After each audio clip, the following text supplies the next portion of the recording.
I'm on my own, broken and alone. I feel the rain crashing down all around this empty town. I'm searching for the lost and found, but you don't care, you're unaware. Keep moving like the scars aren't even there.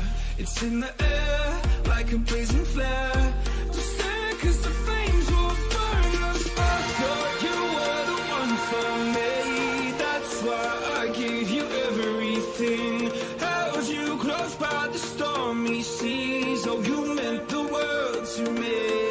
I used to kiss your head when you cried for me. Hold your hand while the pain was over. Keep you warm by the roaring sea. You meant the world to me.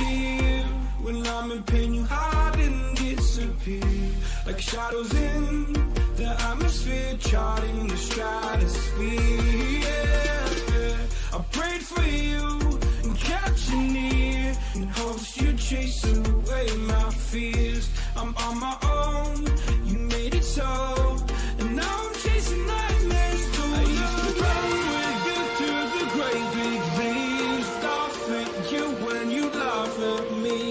Hope for us because I believe the home was just you and me. I thought you were the one for me. That's why I gave you everything. Held you close by the stormy seas. Oh, you meant the world to me.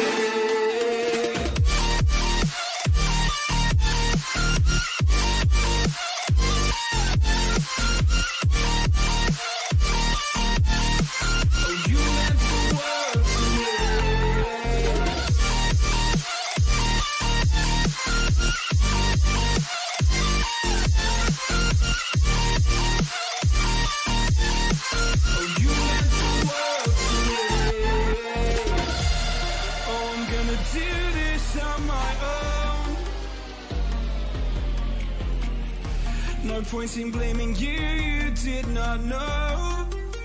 Oh. I thought you were the one for me. That's why I gave you everything. Held you close by the stormy seas. Oh, you meant the world to me.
Oh, you meant the world to me.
turn toward me and look so weak. I've never seen you with such. Good evening, ladies and gents, and welcome back to the EURC third qualifier, where we are live with, for the first time ever for an EURC qualifier, an actual panel of experts. And those experts joining me in Noleic are, of course, Ejam and Dennis as well. Ejam, it's lovely to have you. We've seen plenty of you on the cast so far tonight, and we're looking forward to some more games, some more upsets potentially this evening, as it's been wild so far. Oh, it's been a great game casting off those games so far. Of course, I get to sit nice and comfortably on this desk now, along you and Dennis. Of course, plenty of action still to come, and I just feel like this is an exciting opportunity for us all sitting on a nice desk together. It'd be cool if we were actually sitting beside each other. We'll have to look into that. We'll get scenarios actually by the desk for the next time we stream. And Dennis, of course, as well, representing the Dutch League and a bit of Dutch expertise as well. It's been an exciting day for the Dutch colleges. They're looking strong at the moment. Yeah, definitely. I mean, we've just seen Tilburg beating Salford, qualifying for the EURC main event. And it's really good to see them being there as well. Last times we have seen a few Dutch teams qualifying as well. I can remember Rotterdam going into the main event as well. So, a really good day for the Netherlands so far for the Dutch uni teams. But, in this game, we're not going to see a Dutch team playing because the two teams, we're going to see both teams from Birmingham playing against each other. That's true, and I love the segue there because, of course, one of the Dutch teams did just lose out to the Birmingham Badgers with a tragic Game 5 goal. Ejam, you watched that happen live, and I mean, the Badgers are coming in. Both of these teams obviously coming in off a win. That's how tournaments formats work. But as you said, it's two Birmingham teams coming through, and Ejam, I mean, we're going to jump to predictions pretty quickly here, but who do you see taking down this series as we head into it? Well, I would say Birmingham, but I'm going to go for, if we just ask producer, just actually show the two rosters there on the screen. The team that, once you do see it, the team that has Dutch Matty, the team that we just showed previously there, the team that beat Leiden in the end, that will be the team I will be predicting. They had a very strong and dominant Game 2 and Game 3, and what happened is they just let the foot off the pedal because they were 5 goals up. That came back to bite them in Game 4 where they got trashed themselves. But Game 5, they were a bit shaky. They really came together towards the end, and I believe that they can continue that momentum into this series. So I'm going to go for Birmingham A or Dutch Matty's Birmingham. Yeah, so the Birmingham Badgers is the prediction from Ejam. And I'm going to throw it over to you, Dennis. And I mean, the Beavers have the head-to-head. Are you agreeing with Ejam, or do you think the Beavers have what it takes in this tournament as well? Well, yeah, I think I'm going for, the A team as well, the Badgers, because, they're just already a really good side, to be honest. We've just have seen them beating, Leiden out of the tournament. Well, not out of the tournament, they're sent to the lower bracket, I have to say, but yeah, I think they're just, the better roster. Of course, we have seen the Beavers beating Liverpool with 3-0 in the quarterfinals, but now here in the semifinals, they're round to qualify for the main event. I still think A team is a little bit better. So yeah, I'm just going for the A team of Birmingham. Yeah, and so there you have it. Both of my expert opinions will favour the Badgers in this Birmingham versus Birmingham matchup. I'm going to throw it out there. I'm going to say, I don't even know if I meant to get an opinion, but I'm going to say I think the Beavers have it, just for a bit of dissent on the desk. And with that, we are going to throw it over to the casters and hopefully get into game very quickly for this semi-final between Birmingham and Birmingham. Well, very interesting, Orion, there. You see the panel favouring the Badgers 2-1 as we head into game 1 here. Manfield 9. How are you doing, and how do you sit on that one? Because, of course, Jota, could she be the secret weapon for the Beavers in place of the usual Banter Panda? Yeah, I really don't know where I sit. It's an interesting start to this game. I was going to open up with you never really know with Birmingham, and it didn't really seem like Choco knew much about that as he buried it into the bottom left corner of his net with only 4 seconds gone. So let's get them out of the way first, I reckon, and try and get into a comfortable rhythm. But yeah, as you say, Birmingham A and B, there isn't really a lot to separate them. If there was some letter of the alphabet that went between A and B, you would probably call Birmingham B that letter. But unfortunately there isn't, so that is the chasm that separates them at the moment. But on the pitch, there really isn't a lot to separate them. Well, there certainly isn't, and you have to say, the Beavers are the one with they must be the ones with the momentum right now. They've just come off a sweep over Liverpool for Arctic E-Boys. That is a 10-point team currently in NSE. Need I remind you that the Beavers are not currently in National League? Hang on a minute, what a read from Crown off that backboard. Very tidy way to equalise for the Badgers. But yeah, the Beavers actually lost to De Montfort in Game 5, I believe, to miss out on promotion from the Northern Regional. So they could actually qualify for EURC here in the upper bracket before they actually get to National League. Yeah, which is pretty crazy. And I believe the other Birmingham team is in National League. I'm not sure if they're in Upper Nats. Yeah, absolutely. They just missed out on Upper Nats because they lost Game 5 to Loughborough, and then they had to play Beckett immediately afterwards, and they lost 3-1. So that week went so sideways for them so quickly. Yeah, well, so they've just beaten a National League team, a 10-point team, and you would say that this match, even though it's further on in the bracket, is actually an easier one for them, at least on paper. Yeah. But, you know, they're Birmingham. Obviously, they think they're Birmingham A and B for a reason. You know, they haven't just gone, these players will do on this team, and we'll just throw you guys on the A team and see how you get on. There's obviously some reasoning behind that, but it will remain to be seen if that reasoning is actually logical here and whether they actually swap the letters finally after we've had some interesting results between them. Yeah, I mean, it does feel like the Matrix here, the deja vu from Society Showdown. Can the Beavers get the upset again? And because, of course, everyone was like, oh, Choco with a save there, having the joke around that the Beavers were now that A team then, following their little bit of drama, nothing too major, nothing on Salford standards, but definitely a very respectable amount. Let's hang a minute. Choco for the redirect. Oh, that was close, but just not quite close enough. Likewise, Triss going to block out Crown's attempt there as well, as we stay even here so far in Game 1. But of course, previous matchup was in the group stage of, dangerous. Madge is just going to be able to get that one as no answer from the Badgers defense. Yeah, interesting there. Choco went up for that very early, and Madge up even earlier, actually, over the top. Dutch Matty wasn't able to get back in time, and it was an open net, left a bit of a gaping hole from the Badgers there, and it is the Beavers that are going to go 2-1 up. We still have over half this game left, although there's an open net, and it could be a double lead here. Choco going to send that one over to Crown into the middle. I thought I was just going to... I didn't think there was anyone back there. Oh my goodness, Choco faking that one and almost faking his teammate there. That could have been 3-0 and two mistakes from Choco, letting that own goal in very early on. Yeah, I mean, they may have played each other for, pretty much bragging rights when both two teams could neither make it out of their group in Society Showdown. But don't forget that the Beavers deliberately picked that group anyway, got that win, and currently definitely the team on the more dominant run, at least today. And of course, you have to say that added sort of momentum is that Supreme Trial on Friday, that grudge match 1v1, where, hang on a minute, dangerous again, is Triss. Speaking of him, he reverse swept Choco, as Madge is actually going to miss the target there on that somewhat open net. He actually reverse swept Choco in their 1v1 show match, and that, you can't, if you're in Choco's position, that has to still be on your mind and still stinging quite a bit. Yeah, maybe we might see some kind of aggressive plays coming out from Choco. I wouldn't be surprised to see Triss demolitioned off the field as much as he's on it, if Choco has anything to say about it. But it definitely seems like the Beavers have had something to say so far. They've managed to hold this lead for a good amount of time now, and they might be looking to double it here as Jota is going to get that drop down, and she puts in the third goal for the Beavers in game number 1.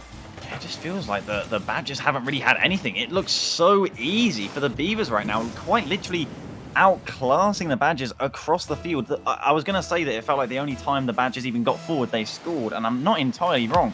They've had 2 shots, and the Beavers have already put up 10. Oh my goodness. And yeah, 3 goals from that.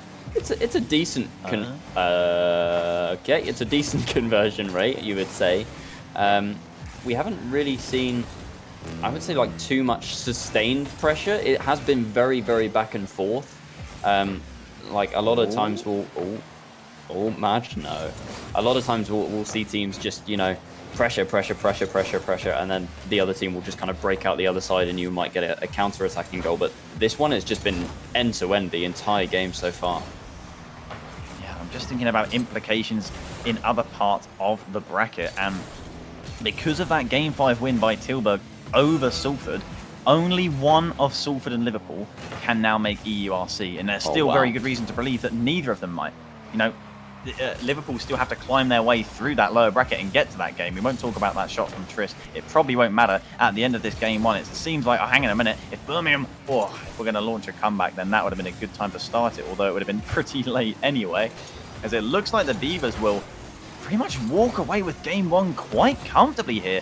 I have to say that if you watch this game out of context and you had to guess who the A team was, just like last time these two teams faced each other, the Beavers are just looking better. Yeah, Beavers built different, absolutely. I don't know. I don't think there was necessarily, one team outclassing the other. It was a very close game. Like, yeah, granted that the Beavers put up a lot more shots, but I don't know. Like in the midfield and just in general, it was very back and forth. I just think the end product was there for Beavers, whereas it was lacking for the Badgers. Just like, we just don't know how soon the Badgers are going to sort of kick it into gear and actually force the Beavers to react to them, actually force them to look awkward and like have to struggle with what they're doing, because it was completely against the run of play when they did get their 1 goal. So at least they were clinical, but something's going to have to change, or else this series is just going to slip by and they won't have even competed for it effectively, because that lower bracket, you want to qualify right now because you don't want to look down there. It is brutal. You have a Durham Defenders starting quite the run. They're off the back of 3 perfect sweeps in that lower bracket, where they'll play the winner of Scouse E-Boys against BCU Blue, who have just beaten Royal Holloway. BCU Blue, of course, the team that swept Portsmouth earlier this week controversially and has made upper national. So who knows what's going to happen there in that matchup. All we know is that there are going to be a number of very, very good teams who miss out on EURC entirely, and you do not want to be one of them. So this may be a grudge match, but it is even so, meaning even more than that. This is huge. Yeah, absolutely. Well, I was trying to think of something intelligent to say, but all my brain could think of is who would actually win in a fight between a Badger and a Beaver. And I really don't know the answer to that question either. Do you have any? It is a very good question. I mean, it's the real question here. Is it a Honey Badger? No. No, okay, that would have been unfair. So yes. Maybe then. Nothing beats the Honey Badger. Yeah. The Honey Badger's kind of OP. Yeah. But then that's kind of what the Badgers need to become right now, because they really haven't done all that much, and a little bit of boost wastage and miscommunication on defense is going to mean that they're stuck there for even longer, and the Beavers are just sort of pinging it around their half for fun right now. It's like they're playing free play, but the Badgers should be able to pick this one up no problem. Though Jota, I think that she may have been the star of the day so far and continues to make a difference in that game 1. So, I mean, just think about the absolute roughness of the situation should the Beavers get this second game. Or maybe that would just be the perfect chance for Choco to open up the revenge reverse sweep. Who knows? That is literally the script. You have written the script, signed and dated it, and sent it off by saying that now. Oh, man. But yeah, I think the first goal is going to be pretty crucial, as that's going to be it from Madge. And that is the Beavers once again getting on the board first here. Not the early goal that we saw before, and not an own goal either. They have actually managed to put it in the net without the assistance from the Badgers this time. Indeed, a really nice pass across from Trish to boot. Maddie just so close, but not able to read that interception, and the confidence is showing on the Beavers. Madge didn't even flinch. You know what it's like when you're up for an aerial, and you're like, okay, I hope this guy misses, and then they miss, and you're like, and you're like, oh yeah, you have a bit of a wobbly. Yeah. Madge didn't flinch at all. He held his nerve, and you really can't question that from the Beavers right now. They have looked solid, and the only goal they conceded was against the run of play. I feel like until the Badgers break that mold, then this isn't even going to be a contest, but they could do it here. And that first goal is the hardest one to score, and Madge is going to prove it there at the back post, flicking it away and keeping their 1-goal lead intact. Yeah, I was ready to call an equaliser there, but Madge just came out of nowhere and backflipped in that top corner and denied that equaliser. That was a crazy save from him, and a very important one to maintain the lead. It's going to be Madge up now, but I think I was a bit optimistic. I think Matty was very on top of that. Goes for a musty flick with 0 boost and no height on the ball. It's actually going to work. He gets credited for the assist with that. It just pinched up from him doing some weird musty flick, and Crown's like, yep, as well. I'll take that. He even got in the way of Madge, I think. Oh, that's so funny. After landing. I mean, that is quite the magnificent play for 0 boost in the tank as Badgers. That's an important goal if they're going to be looking to tie up this series, which certainly best done sooner rather than later. So they are now aggressing much more into the Beavers' half. It's better to see from them, but Madge with a good 50 is going to wrestle that possession back. So Maddie forced up a nice touch over towards Choco, which would have been effective had Jota not just completely removed him from the field. So Triss trying to get it past Maddie, does so, but loses the ball for it. Nice interception from Madge on Choco's hit. Crown just about not getting dunked by Choco there. An absolute slang down into the end, but Triss is going to be first to the second ball, beating out Maddie as double commit, but well blocked by Choco. Jota's going to win out easily over Crown. Madge controls it. 1v1 with Dutch Maddie, who comes out on top. The block from Dutch Maddie will come out, and an important one as we head into the final 2 minutes of this game too. Choco looking to forward aggressor here. The all shot from Maddie, but I think it was just off target. Triss was going to be there to make that save anyway, so Jota looking for the pass across. Choco looking for the interception, just gets beaten out by Triss. Maddie has to make this read off the backboard. He does, but the touch leaves a little bit to be desired. That Jota, with the respect, means that they've got time to recoup. Triss up, looking for some sort of flick reset. Not quite sure. Choco is going to slap that one away in that Batmobile. Won't get the 50 with Madge, though. He wins that one out, as he also gets the dunk on Crown. So Matty required once again. It bounces mid, potentially dangerously, but Choco, the only one there racing for that ball, as the time begins to drip off the clock, and the next goal becomes, more and more important, doesn't it?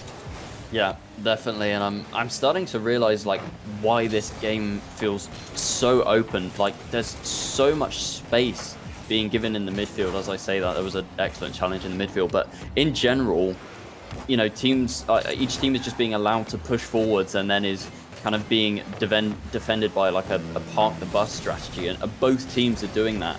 So I think if one team can kind of become wise to that and go, look at the amount of space we are giving them in the midfield and start pressing, and then get some sustained pressure as well, I think that's when the pendulum will start to swing. If they don't realize that, then I just think we end up going back and forth until someone scores. Yeah, that's a banger. Important interception, but not on target from Madge. The touch into the corner from Triss. He's up, but I think Choco will get this block. And as we're saying, this back and forth, this neutral, no goal deadlock that we've got. Of course, it's 1-1, but in terms of the fact we haven't had a goal in what feels like so long, I do think it favours the Badgers, as Beavers are this team with so much hot momentum right now, coming off of a sweep over Liverpool. I mean, it sounds so strange to even be able to say that, but that is the universe that we are in, and I don't think anyone would have been predicting that last night, as the infield is going to fall on deaf ears from Crown. Maddie looking to aggress into the corner. I do think the Badgers have been growing into this more and more, but the Beavers, they could just score at any moment. You cannot count them out, and this next overtime is so huge, not just for the series direction, but the series momentum as well. The Badgers are going to take that possession off kickoff. I don't know about you, but I'm pretty nervous. Yeah, well, we saw Badgers win maybe slightly uncharacteristically in that previous overtime to book their spot in this final and on qualification point now. But we did also see them let in a goal with 2 seconds left. So, True. Oh, that's it though! Oh my goodness! Has won the overtime with a brilliant double tap. That just kind of came out of nowhere, really. There was no one back for Madge the Beavers. running out of boost, and Crown didn't doubt himself for a second. A brilliant individual piece of work gets Badgers right back into this series. That momentum from Beavers, they've got to get it started completely again, and the transformation from game one is huge. 10 shots now on the side of the Badgers, but still a respectable 6 from the Beavers. We head in to a best of 3 for EURC qualification between the rival Birmingham teams, and oh boy, it's hard to call. Yeah, definitely so close right now. 1-1 in games. I don't know if anyone noticed that, by the way, but there was just an earthquake here. I don't know if my camera wobbled, but I was praying. Oh, you should have told me. Yeah, I'd have shaken my camera as well. I was praying that there would be one while I was on Facecam, so I don't know if anyone saw a slight wobble there, but yeah, I definitely felt something then. That was a pretty big one. But speaking of big occasions, game 3, and this is gonna, put one of these teams on match point, and I don't know, I feel like Beavers can maintain their confidence a bit better. Like Badgers, when the pressure gets tough, even if it's like, if they're in a winning position, I feel like that pressure can just kind of get to them, and I think that could allow Beavers back into a series if Badgers were able to take this game.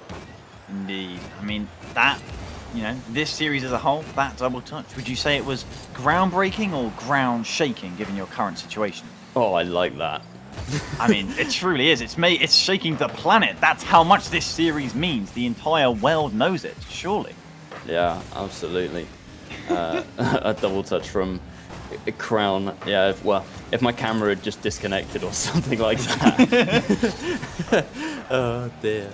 That's what'll happen when it's lights out for one of the two teams. And they Yeah, exactly. Or during a demolition, can you imagine? Yeah.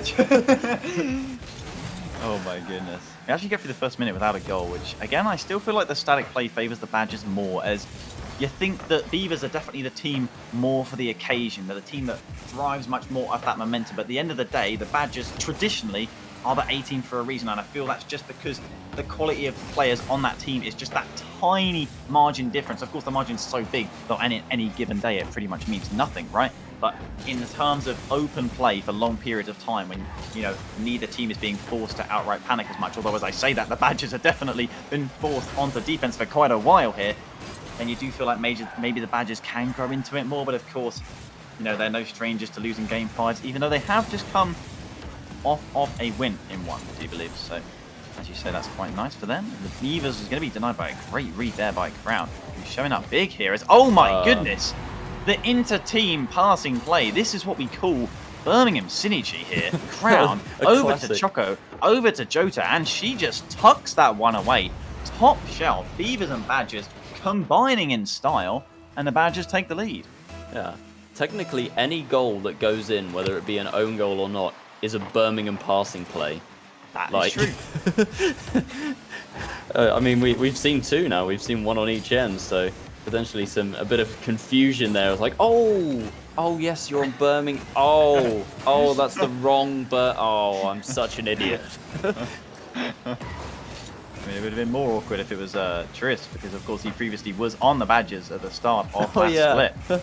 But of course, Jota just filling in for him there, no problem. She's got that one, as Maddie's going to take that one nicely away, buying plenty of time for Crown and Choco to rotate back there. As nice infield from Tris to Jota, and the shot cannot be saved. Simple textbook infield passing play, and the Badgers don't react in time. The shot just gets pelted past them. Credit to Madge, who I believe was completely zoning Choco out the play, and the Beavers put that one together very nicely. Yeah, this is what I was alluding to last game, where they were given so much space in the midfield, and that time, the park the bus defense with that infield pass, they just weren't ready for it. I think even Choco was pre-jumping just to, almost in a panic, like, well, I've got to do something. I can't just sit here. And yeah, the shot placement was pretty exceptional as well. And so we are back at a tied game here in very similar territory with 2 minutes left to go. We went to overtime last time, but we'll see if any team can break away in regulation here. Beavers could easily have had an uncontested shot there, if not for an incredibly awkward-looking double touch in the corner by Choco. But will they have it here? No. He 50s that one, as well as Madge just gets terminated by a Dutch Maddie there, as Choco flicking it down the line. The Badgers starting to look a little bit more rushed. Madge will be racing Crown to this one, but Crown does come out on top. Does he have a flip reset? More so, can he be using it? Yes, he does, but Tris still gets it underneath him here as Choco looking for that backboard hit, but the clear away from Jota is very good indeed. Does the infield come out from Crown? No, he just slaps it straight into Madge's hands. Jota can't really reach this one, leaves it for Tris, who wins the race to that second ball. It's still dangerous, but Crown from the backboard, we're able to slap that one away as we are approaching the final minute here in this go-ahead to qualification point game 3, and the nerves and the tension are only rising from here on out.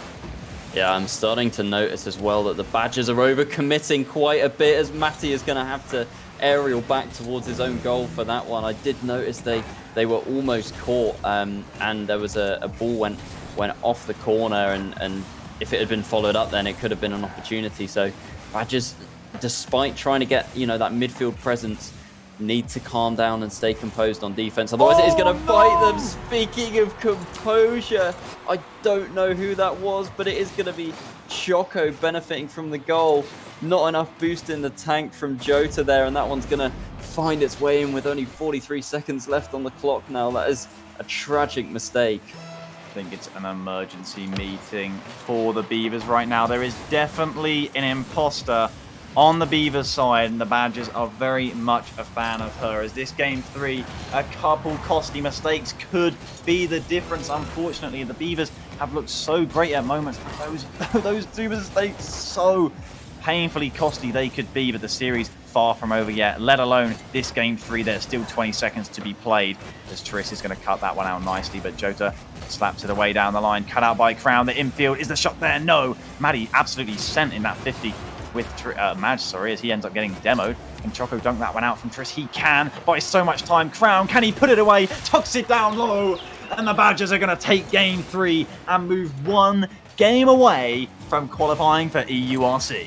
Yeah, I can't blame the Beavers for overcommitting there. They really needed to try and get a goal back and level things for another overtime, but not able to do it, and it was the Badgers that are able to extend their lead now and put the nail in the coffin for game 3. So they go on to match point here, and they've won 2 games on the bounce as well. That first game win from the Beavers seems, you know, an age ago now. It seems like it's all the Badgers, and they've got all the momentum to carry them into that qualification spot. So true that you say that. That was such a close game as well, just 5 shots apiece, but unfortunately it's only the ones that get to the back of the net that matter, as this series, like I say, nothing stopping Beavers making another steamroll of momentum, but the Badgers seem to have sort of quenched it, quelled it just a little bit, and they're just about in control. But to say that seems a little bit generous. The Beavers are very much alive and kicking, and you can expect them to try every trick in the book here for this game 4. It's nothing to lose for them. Utopia Coliseum could be the venue where we see the Badgers move on to EURC, but at this point we can only say the only certainty is that Birmingham have a team in EURC, but we still don't quite know which one. Yeah, I mean, when you say it like that, it's actually a pretty good result for Birmingham. You know, they guaranteed one of their teams in EURC. It's just which one is that? Oh, I thought that we were going to see a kickoff goal there. I was going to say that the difference maker in that previous game, you said that each team had 5 shots. Now, the Badgers, they saved 4 of the Beavers' shots, and the other one went in, just like that one has, from Jota, to put the Beavers on the board first here in a game which they need to win. Yeah, I mean, Jota certainly making amends here with a nice early goal. Exactly what the Beavers need if they want to be striding into this game 5. Forcing the Badgers straight away on the back foot here in this 4th one, as the 50 off the kickoff is also going to go in Beavers' favours. Crown going to have to build from the defense, but Madge is looking hungry for that 50. Will find it, and it bounces to Triss, and they continue to try and keep up this pressure. Although, as I say, that Crown with a monster of a 50 is going to release Maddie down the left-hand side, who fakes out Madge. So Joda's going to slap that one, hopefully, but intercepted well by Crown here. Down the line from Madge, but Choco should be there in the corner. Sends it high. Can he get the double? Yes, he can. Has Triss, but Jota again in the right place to put that one straight down to the Badgers. The time is on the side of the Beavers. Even though it may be early in the game, it is in their favour, and a double commit from the Badgers is going to prove costly. Jota with an early brace inside the first minute here, and the Badgers looking comfortable.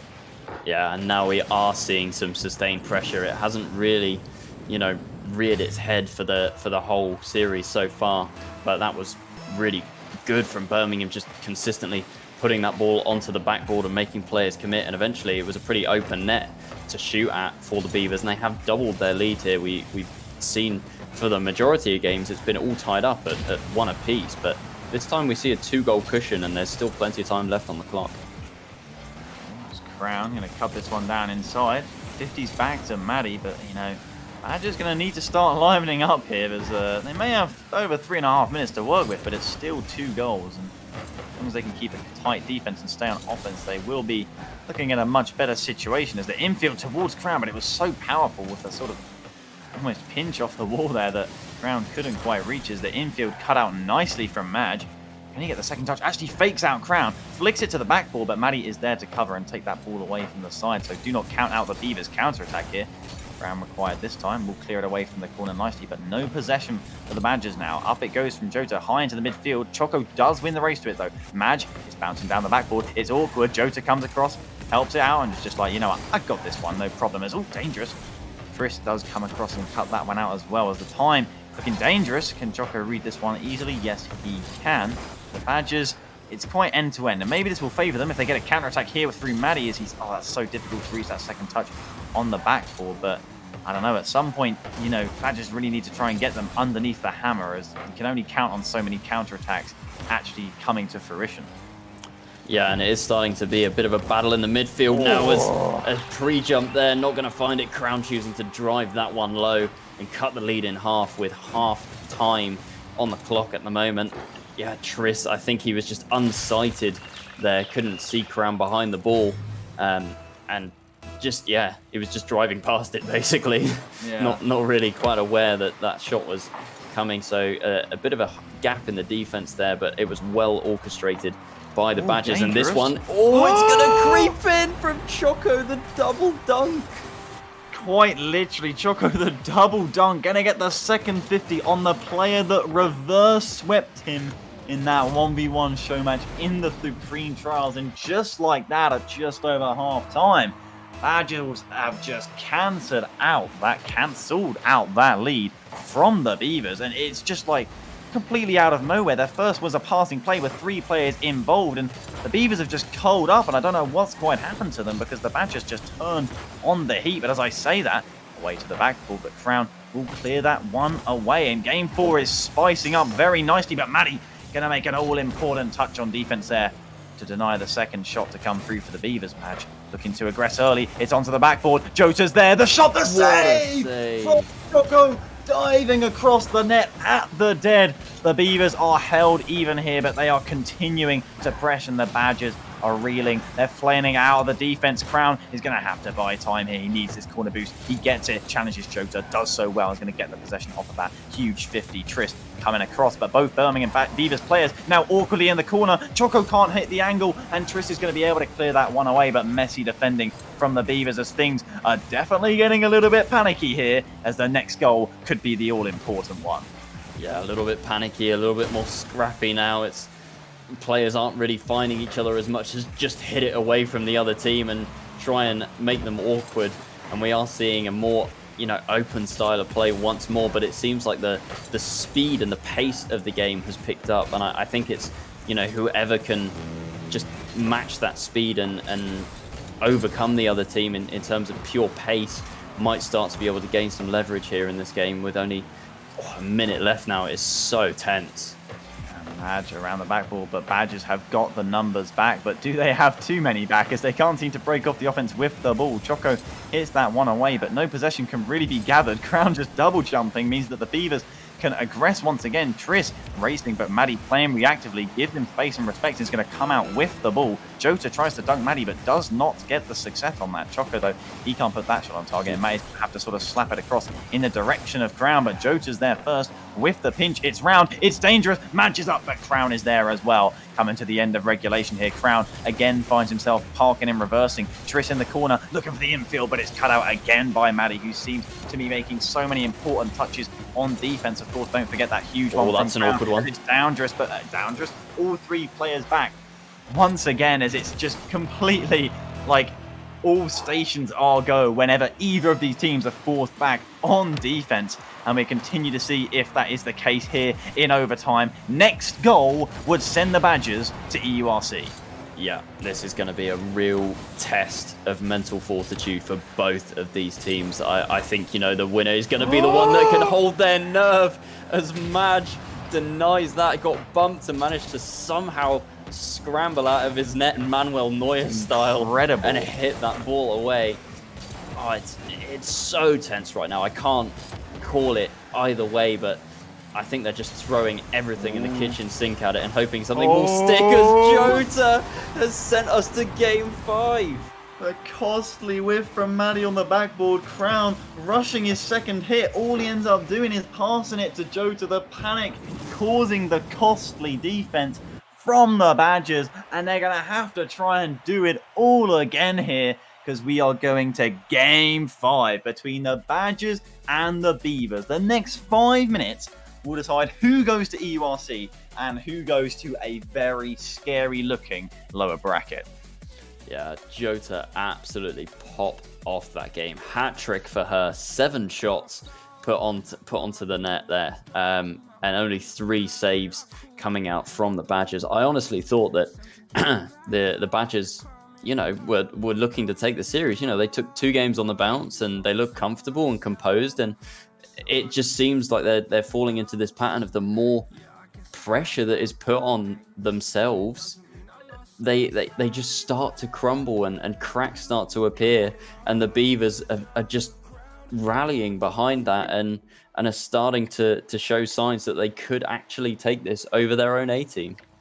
Indeed, they could. The Beavers, the team that isn't even currently in National League, with a second chance this week as well. They could be qualifying for EURC if they could take this Game 5, as the Badgers are going to have to quell the nerves. The expectation, the pressure, certainly on their side more than ever right now, as they're going to have to try and do it in this next 5 minutes. Maddie slapping it straight out from the back, just hoping for a mistake from the Beavers. Crown was up, but certainly late. However, Choco with the slap. Crown's redirect just off the mat. Maddie with the slam. Beautiful. Down off the crossbar. No hesitation. He commits as third man because he just knew he was going to score. And that's the confidence that has been missing at times for Badgers. But it shows up here when it matters the most.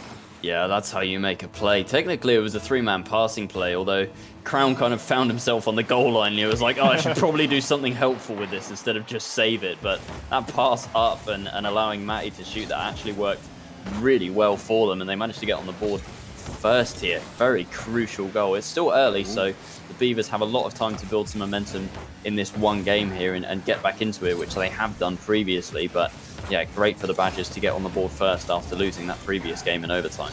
Yeah, I mean, let's not forget that the Beavers were 2-0 up last game, and the Badgers fully and very much so came back into it very swiftly in the blink of an eye, and suddenly the ball is now, in the Beavers' court, their side of things. Can they do the same? Of course, it's only one right now, but if they don't act quick, who knows if it will become another, as a loose touchdown from Crown, but it's going to work out that Choco can clear it from that backboard. He actually gets a double to force the 50, but can Crown get to that second ball? Actually gets bumped by Trish, so the Beavers can continue to aggress, but no boost for Jota. She's going to have to look to recover and get some more. Triss has to buy time, gets demoed, but does so really well. A huge touch, a pass over to Crown, over to Choco from Crown, as Jota just respawned. And I know it was Jota respawn, and Maddie hadn't finished with demoing people, and also demo Jota there. The infield, but no Crown. His first to that ball. Can Jota get back in time? No boost in the tank, and Crown will double the lead for the Badgers here. All the questions on the side of Beavers. They've got a lot of work to do here.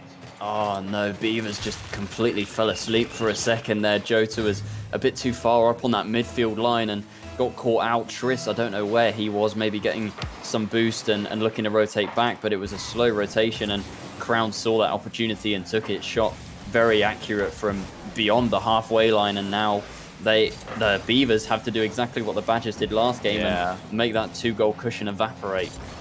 Indeed, as Maddie not finding that redirect. We'll have to see if the next 3 minutes make him look back and regret that one, as Choco over to Crown as the Badgers look to link up again, although to no success this time. Choco turns and challenges early with confidence. Jota has to try and get it past Crown, but just can't. Madge waiting on the backboard. Crown gets it past one. Surely he doesn't find the double. Oh no, he doesn't. It doesn't even Maddie, because Matty is there at the back post to tuck it in. We're not even at half time, and the Badgers have 3. Oh man, that really was a tuck-in, wasn't it? Triss thought, oh yeah, I can just let this one roll across and one of my teammates will go, oh, it's gone in my net. Oh dear, that's not so good. Matty, literally at the last second there, I think if he'd hit that any later, it was definitely going to be off the post and out. But, oh man, we haven't seen a 3-goal lead for this entire series so far, so I am really starting to worry for the Beavers now. Indeed, as Choco is going to continue to try and force them under more and more pressure. They've got time to work with, but they need to shut down the Badgers to start with. As Jota trying to send it high into their half. A loose touch from Choco. He's mishit that, but can they make him pay the price? No, Maddie just patiently waiting. Just intercepts it so early. Madge didn't even have a chance of going for it. So Triss has to go from his goal line, but Maddie's there again. He's intercepting, being so annoying for this Beavers team. Madge going to get intercepted by Crown this time. The Badgers giving them absolutely no breathing room to work any plays, to get any confidence. And that time is just ticking away. They still need 3. Yeah, and the Badgers, they don't need any, so they are literally just playing that very frustrating and annoying possession game, just throwing people upfield and disrupting those defensive rotations, putting someone in just to smack it off the sidewall to make sure that the Beavers can't clear. And that shot there from Jota really needed to be on target at the very least with a 3-goal deficit. It's going to be Crown now with an open net. Oh, I think that is going to be it, maybe, for the Beavers. 4-0 now, 1 minute 20. They haven't even looked like scoring this whole game. Oh, I think it's been put to bed by the Badgers, you know. Yeah, I mean, that touch from Crown completely outplaying Jota, and she's looked so good at different points in this series, but caught out again when it has mattered for the Badgers, and they are just practically taking a victory lap at this point. They may have not qualified for Upper Nationals earlier this week, but you know, you can't doubt this team. They took the Loughborough to 5 games. They may have completely double commit on defense and not been punished for it there as well. It's far from perfect. They lost to Beckett Bears, and you know, they find themselves going into Lower Nationals for next week, but they also could be about to find themselves heading into EURC for the season, and that has got to feel quite a lot better. Yeah, what a result that would be. So Birmingham, unfortunately for them, really, they can't get 2 teams in, but man, at least they've got 1. You know, this bracket was so stacked. Like, we thought that, you know, 8 teams are qualified already, so the 3rd qualifier, we might see a few upsets and some teams sneak in, but this one inevitably ended up as the most stacked one. It's going to be a hat-trick, surely. The delayed shot from Matty. Poor Jota. Matty getting his... No, it is his hat-trick, you're right. 3 from 3, and he just fakes out with the delayed shot. It's 5 for the Badgers, and it is all but over. They've needed goals this whole game, but the Beavers have only put up 2 shots in total. It will surely be the Badgers at this point. Beavers are going to have to go down to the lower bracket and try and do it all again. But what's to say that they can't? They've managed to sweep 10-point Liverpool already in the uppers. So who knows what's going to happen from here on out? All we can say is congratulations to the Badgers. They qualified for EURC 2021. We will see them and you there. And boy, we're not even done for the day. No, definitely not. So I kind of misspoke there. There might be an opportunity for Birmingham to get 2 teams in, because obviously we still have the lower bracket, which I completely forgot about. You know, they're definitely not down and out. They will drop down and play. If I can just check the bracket very quickly and subtly. It's the winner of Durham BCU. BCU actually did beat Liverpool John Moores. And so BCU Blue, do not underestimate this team. Oh my goodness, they are on a slight run. But you know who else is on a lower bracket run? It's the team they're going up against, Durham Defenders, and that series has already started. So who knows the score in that one? And either one of them teams, that's who the Beavers will be running into. But we have the equivalent game to go to the lower final. That'll be Liverpool, the team that the Beavers beat, against Big Cogs, the University of Bristol, who have just beaten Leiden 3-1. That's the game we'll have for you after the break. Do not go anywhere. We'll be joining you right after it.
I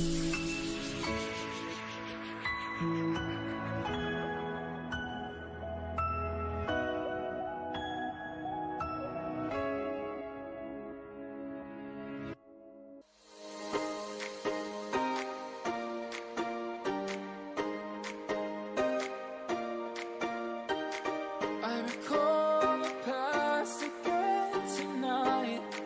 It's in the front of my mind. As I fall apart, you begin to cry. The tears are making you blind. The future's far away, but I will stay. I will stay. Just take a leap of faith. We'll find a way for you and me.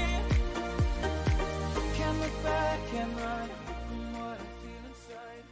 Ladies and gentlemen, welcome back to the desk. Of course, this is the final EURC qualifier. You already knew that. Only 4 spots, but only 2 spots left. Tilburg and Badgers have already claimed the first 2, both in Game 5s, and what a series we just casted, Orion. Of course, we're also joined by EJAM. Welcome. The next series we've got is Liverpool against Bristol, and I don't think this is a series any of us really expected to be effectively in the lower semi kind of thing. Liverpool have just come off a really close Game 5 win over Staffs. That's scary. And the fact that they, lost in a pretty dominant sweep for Beavers in uppers, it's fair to say this isn't the, comfortable 10 points in NSE confident championship contending Liverpool that we've come to know. And when you consider Bristol coming off 3 series wins in a row, including over Southampton and Leiden, how do you guys think this one's going to go? EJAM, I'll start with you because I don't know about you, but I'm worried and I actually don't quite know. I don't know much myself either. Obviously, being from the ice scene, it's a bit different to me seeing all of these NSE teams participate. If anything, for me, it's been a pretty big learning experience because the standard of the NS teams are quite big. So to me, it's still a case of trying to figure these teams out a lot. If I was to separate them, I wouldn't really know how to. To be honest, I guess we'll just have to watch the game and see how it plays out. But just from the ice perspective here, I think it's a big thing to see just how good the quality of NSE teams are. And it's just great to see such high level of standard of Rocket League across the sea from us. So honestly, how this one's going to go, I simply do not know because I don't have the necessary knowledge to answer that question. However, if I was to pick just based on what I've been hearing from everyone else on the desk, I would have to go for Liverpool here. They seem to have a good roster behind them. But honestly, I'm just going to have to watch and see because it will be the first time seeing Bristol play anyways for myself. So I can't really make it a good opinion about them. Mm-hmm. And of course, earlier this week, Orion, didn't we? We saw Bristol, I would say at the time, upset Newcastle to qualify for Upper Nationals. And in that same week, on Tuesday earlier this week, they also swept Nottingham. So certainly a team not, two strangers in terms of upsets. But I think we're all sat here going, how are Liverpool in this situation? Surely they're the better team, right? Yeah, absolutely. I'd only seen Liverpool a handful of times so far this season, but they really look like a strong contender. And at one point, I was even thinking that they could be, an NSE winning team. Like they looked as good as Bournemouth or Loughborough or Portsmouth did, or Salford Kiel. Any of those teams did last season. And it's once you get to championship bracket, then it's anyone's game, really. Yeah. But to find themselves in this position, and also that 3-2 against Staffs is scary. Like, I would have expected them to just drop to Lowers 3-0 sweep and then, on to the next one. But to go to game 5 after dropping to Lowers, that's madness. Staffs won game 2, 6-2 Staffs won. Like, I am worried for Liverpool, but like, if you had to make a call, do you see them winning this? Of course, EJAM went with Liverpool. Which way are you feeling decided? I mean, on paper, I would go with Liverpool. And I know that we don't have BTTV enabled on Rocket Kingdom TV, but are there any coggers in chat for Bristol? That's true. I mean, I'm feeling the same. Realistically, I think, hands down, Liverpool are the better team. But on a day like today, I will personally side with the big cogs. The University of Bristol. What a story it would be. They'd still have to beat Salford afterwards to qualify, and that's going to be one hell of a test as well. That'd be our next series here. I do believe. But of course, let's head into the game. The players are all ready. The casters are ready as well. It will be Dennis and Nualaic joining you for this one. Over to you guys. Thank you very much, Tylacto, and the rest of the boys on the desk, and we are going to get straight underway in this game. I am, as has been mentioned, Nualaic. I'm joined, of course, by Dennis, and we are looking forward to a very good series. What is most definitely the business end of the tournament here. The Arctic boys versus Big Cogs, looking to put that place in a qualifying match. And of course, Dennis, one thing that didn't really come up on the desk is that this is a Liverpool squad that is no stranger to that qualifying match. You know, they've been in it twice in the last qualifier. Now here in qualifier number 3, they're looking for it again. And they'll want to make sure they give themselves that chance to go all the way into the EURC. Yeah, I mean, this is their last chance. They have to take it right now. If they don't, well, yeah, they don't have any chances anymore. This is last qualification, but now we see Liverpool straight in this game, number 1, already in the lead. This time they want to take the qualification spot, and yeah, this is just the perfect start they hoped for. Yeah, it's coming in with purpose. That's Rista also making sure that they got the goal credit, stealing the ball off of Wambo John's car. And of course, I mean, knowing Wambo John, that'll probably just make him hungrier for those goals as the series goes on. But hey, early lead for Liverpool. They'll be feeling good about that as we now launch into it. And the ball is once again down towards the Bristol half. They've managed to get it clear this time, but it is a lot of early pressure coming out of Liverpool. As Rowe will pinch that, a strange pinch off the ceiling. Will drop to Maelstrom, who's now carrying the ball out of the Bristol half. Runs into Wambo John. Not enough boost to get much done here, and so the clear will come through for Bristol. But finally, that's a miss by Rowe, and that'll be the space that Bristol need to actually get the ball out of their own half for a while. But it doesn't look like they're quick enough on actually setting up that attack to get anything going, and so a chance was given, and it'll just roll up the other direction instead. Wambo John gets the goal after a fake, call it a fake, by Rowe in the air. Yeah, that's just called a fake. It is, well, it definitely helps Liverpool there. It is Wambo John with the goal, getting it on his name. Liverpool up by 2 already in the first minute of this series. Well, not the start Bristol would have hoped for, but, you know, they still have a lot of time, 4 minutes in this game. You know, we have seen Bristol, you know, playing really, really well today. It's, you know, not the end of the world, only game number 1, so yeah, it's still a lot of time for them left in this game. Yeah, plenty of time in the series and plenty of time in this game as well. 4 minutes still remaining, 2 goals to Liverpool. And they're once again looking to clear the ball, once again looking to go on the offensive in the Bristol half. This time, though, clear is a little bit slower coming out, and it'll give a chance to Bristol to actually get an attack, get a shot on goal if they want it. Wambo John, though, flicks it out to Rowe. Rowe pops it high. Where's the rotation? Wambo John in again, and it's to Rowe again. Good passing back and forth between those two. They managed to get the ball into the Bristol half. They'll get a shot off the back wall. See if there's a follow-up on this as well. Wambo John is up, but will be beaten out to it by Kundrum, who will manage to get it clear. Now Severage under this ball will look for a shot, but Liverpool are just getting up to these balls so quickly, and Bristol are struggling to find their way into the game at all. Rista will keep that one out of the goal. How does that ball not go in from that angle? That was so risky by Rista. Yeah, there was nearly an own goal there in the goal of Liverpool, but, well, they still have the net clean. I don't know how, don't ask me how, but they still have a 2-0 lead. Still, Bristol can't quite find the net. That was their first offense of the game, I believe, but yeah, you know, maybe you just need a first offense, a first danger on goal. It doesn't come from a Bristol player, though, which is, you know, really remarkable, but from a Liverpool player itself. But, you know, half time, you know, left, Bristol still, yeah, looking at a 2-goal lose here. They still need to, you know, yeah, score at least 2 goals in this game number 1, to bring this game to an OT. But Liverpool so far, you know, looking much stronger now. Sever trying to get the ball into the goal, but a Kundrum, oh my, that is a banger of top corners. And half time, as I've already said, we're approaching it, not with a 2-goal deficit, but make that 1. I think just the players, Severage and Rowe, getting in front of the ball there, throws off the rest of the Liverpool defence, and that is 1, 2, 3 kilometres an hour on the shot for that. Huge amount of power coming out through, and so Severage set it up, Kundrum the goal scorer. Bristol are there back in the game. That shot's nearly going to go in off the kickoff, just rattles off top right off the post. Bristol all of a sudden looking a little bit threatening off that kickoff, looking a little bit threatening in the back half of this game, as Liverpool will want to reopen that 2-goal lead. Rista takes a while, sets it up for Wambo John, who's going to now have a bit of a go himself. Not going to get anywhere though, as it goes out by the first defender he runs into.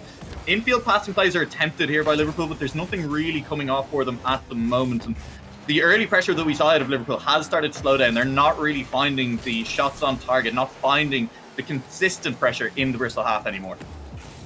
Yeah, no, definitely not. It has been no. Bristol. Also, those 2 goals. Right, that's a 3rd goal for Liverpool. Big mistake there in the defense of Bristol, but yeah, maybe you shouldn't have praised Bristol after the goals of all of them, to be honest. You know, Bristol, you know, they were quite doing well after the 2 goals of Liverpool, but now Liverpool, you know, getting the 3rd goal, quite an easy one, but they'll definitely take it. Bringing back the 2-goal deficit, and Bristol again, you know, looking at a 2-goal deficit as well. That's it, Dennis. I was trying to set it up. I thought we had plenty of time. I didn't think there was any way the Bristol defense was going to crack there, but That's a big mistake, and we do need to see them cut those out, as that's a good bump by Wrist as well. Very physical play from the Liverpool team. Good save by Savage. Follow from Wambo John, though, and that one will go in easy as you like. That's an aggressive physical play coming out of the Liverpool lineup. Yeah, just being the last man there, severed a double commit, I have to say. Maelstrom also went for that. No one in the goal to protect that shot, and that's just another easy goal for Liverpool to be honest. 4th goal, and it just looks like Bristol just giving away way too much space in front of their net, and then 1 minute to go. 3 goals down. It doesn't look like this game is theirs. They had some chances. After that 2 goals of Liverpool, they got one back, but now it looks like it's not gonna happen. They had one offense though here, but it's not gonna be enough to beat the Liverpool's defense. Yeah, that's it. I mean, that really is only the second period of offensive play that we've seen out of Bristol, the second set of shots that they've managed to get on goal. This time around, it won't find the back of the net, and it'll be Liverpool back on the attack once again. Follow-up is not going to be there from Wambo John. Thinks better of going for that one. That's a good pass forward to Kundrum. Kundrum, though, just launches it high and wide of the goal, and that one will not threaten the Liverpool defence at all. As they're now back up the other end of the pitch, looking to threaten this black goal, but nothing to come for it. Big goal commit by Liverpool in the middle pitch. Is an open net. Maelstrom just needs to get it on target, and that's easy. You'd expect these players to get those. Yeah, I've just had Bristol with a double commit, leading to a goal of Liverpool. I think the 3rd goal, but now the 2nd goal of Bristol definitely is a big double commit from Liverpool as well. Quite easy goal for Bristol, and 58 seconds on the clock. Liverpool might become a little bit concerned now, in the upcoming last minute of this game, which could potentially go to OT if Bristol scores twice. They need to bring everything in offense now, though, which is going to be really hard against this Liverpool side. Looking kind of clean in the defense so far, but now it is time for Bristol to pop up in offense. Yeah, they will, but they'll need to be careful not to push too many men forward, not to give room for those counter-attacking goals, because Liverpool are quick. They will punish you if you get too far forward. Throw that ball off the sidewall. Wambo John and Rissa, you can see them both looking for the follow-up in the middle of the pitch, but both of them think better of it. Turn away from that ball, and now they'll take their time, run this ball, run the clock down at the same time. Rowe now last man back, gets that one clear over the wall. Rowe following her own pass, but Rista didn't get the memo and bumps Rowe out of the way. Rowe has managed to regain control. He's going for something a bit stylish, something a bit bizarre, and it doesn't quite come off there. The musty flick under the ball, not there, and now it is Bristol on the counter-attack. With only 10 seconds left in this game, Bristol are looking for one more goal. It looks like they have pushed too many men forward. It looks like this could be Liverpool closing this game out. If not with one more goal, at least with a bit of offensive pressure, starting this game as we began it. And Dennis, this is now Liverpool taking down game number 1 and looking strong.